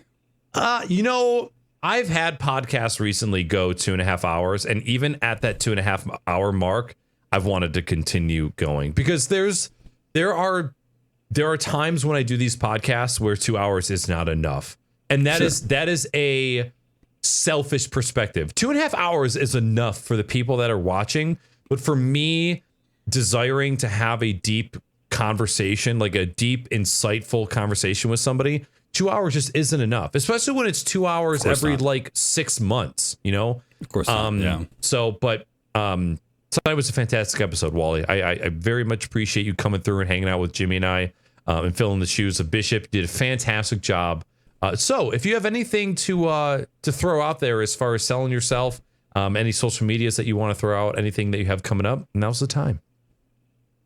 Yeah, I mean, I would say, filling the shoes of Bishop is an easy thing to do, but any channels, any streams, any website, any sites, it doesn't matter what it is. It's Wallytreats across the board.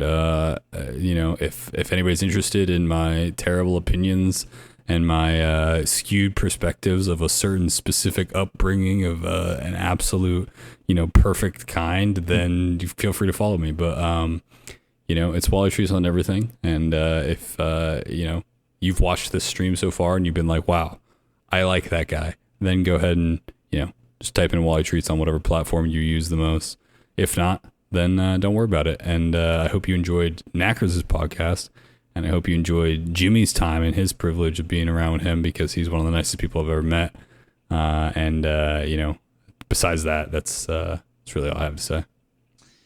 Yeah, trying to get nice at the end of the podcast ain't gonna work, man. Ain't gonna work. But you know what? I'm nice. You know what? I'll tell you. You know what I'll tell you? Hold on. Let me tell you what's nice. My 43 months in your chat. Okay, that resubscribe. Okay, that's what's nice. All right. I don't need to say anything to you. I don't owe you anything. Whatever. All right? Okay. All right. He's only got 36 in my chat, Jimmy. You should take that as a huge. Exactly. Oh, let me triple check that. That's correct. That's correct. My name is Jimmy. You can find me on Twitch and TikTok at MiddleAgedStream. No D on Twitter, MiddleAgedStream. I would prefer the D. I do. My niece is going to be staying with me a couple days this week, so my schedule's going to be all jacked up. Shit, I might even do a late night stream tonight because my fucking sleep schedule's fucked. Right now, I have to come back from New York, so I got a couple of days before my niece will be staying here with me. I'm going to help her. She's going to college, and she just got a new computer, so I'm going to try and help her set up her own Discord, because she streams, but she's going to start streaming more regularly now, so I'm going to help her do that later this week. So I'll be streaming Resident Evil and retro games and fucking who knows what else before I head to Michigan here in 10 days. You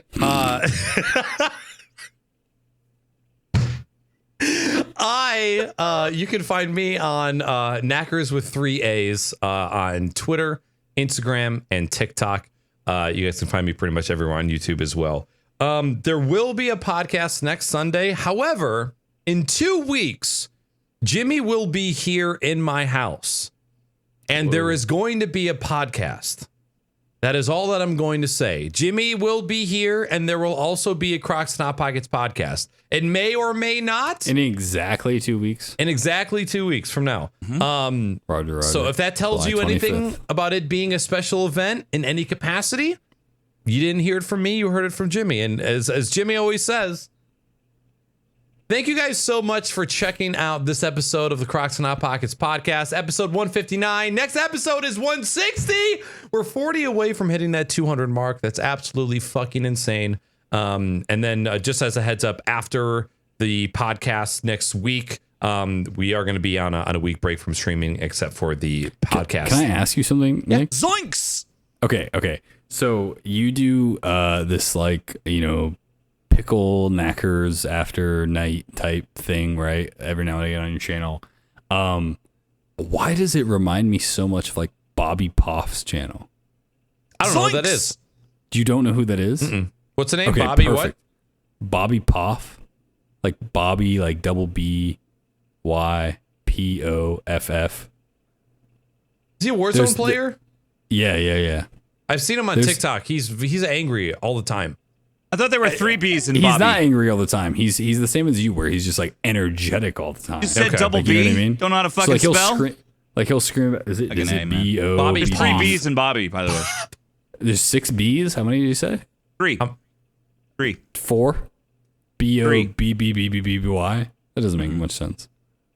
Okay, digress from that topic.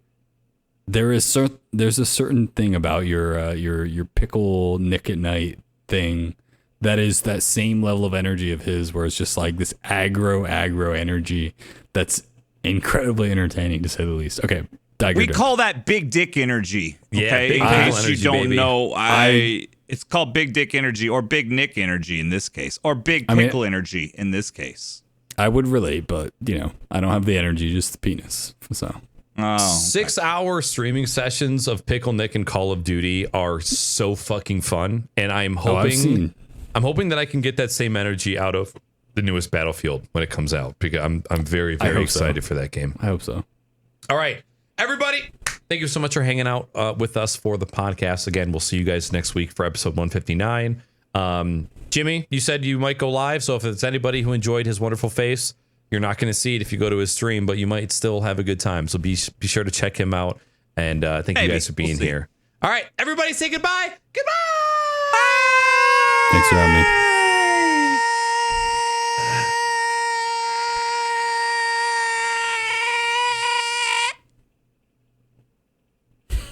You guys are I couldn't nerds. go anymore. You guys are fucking nerds. He's still going. We're Stop. still live. Just stop. He's What are the you worst. doing?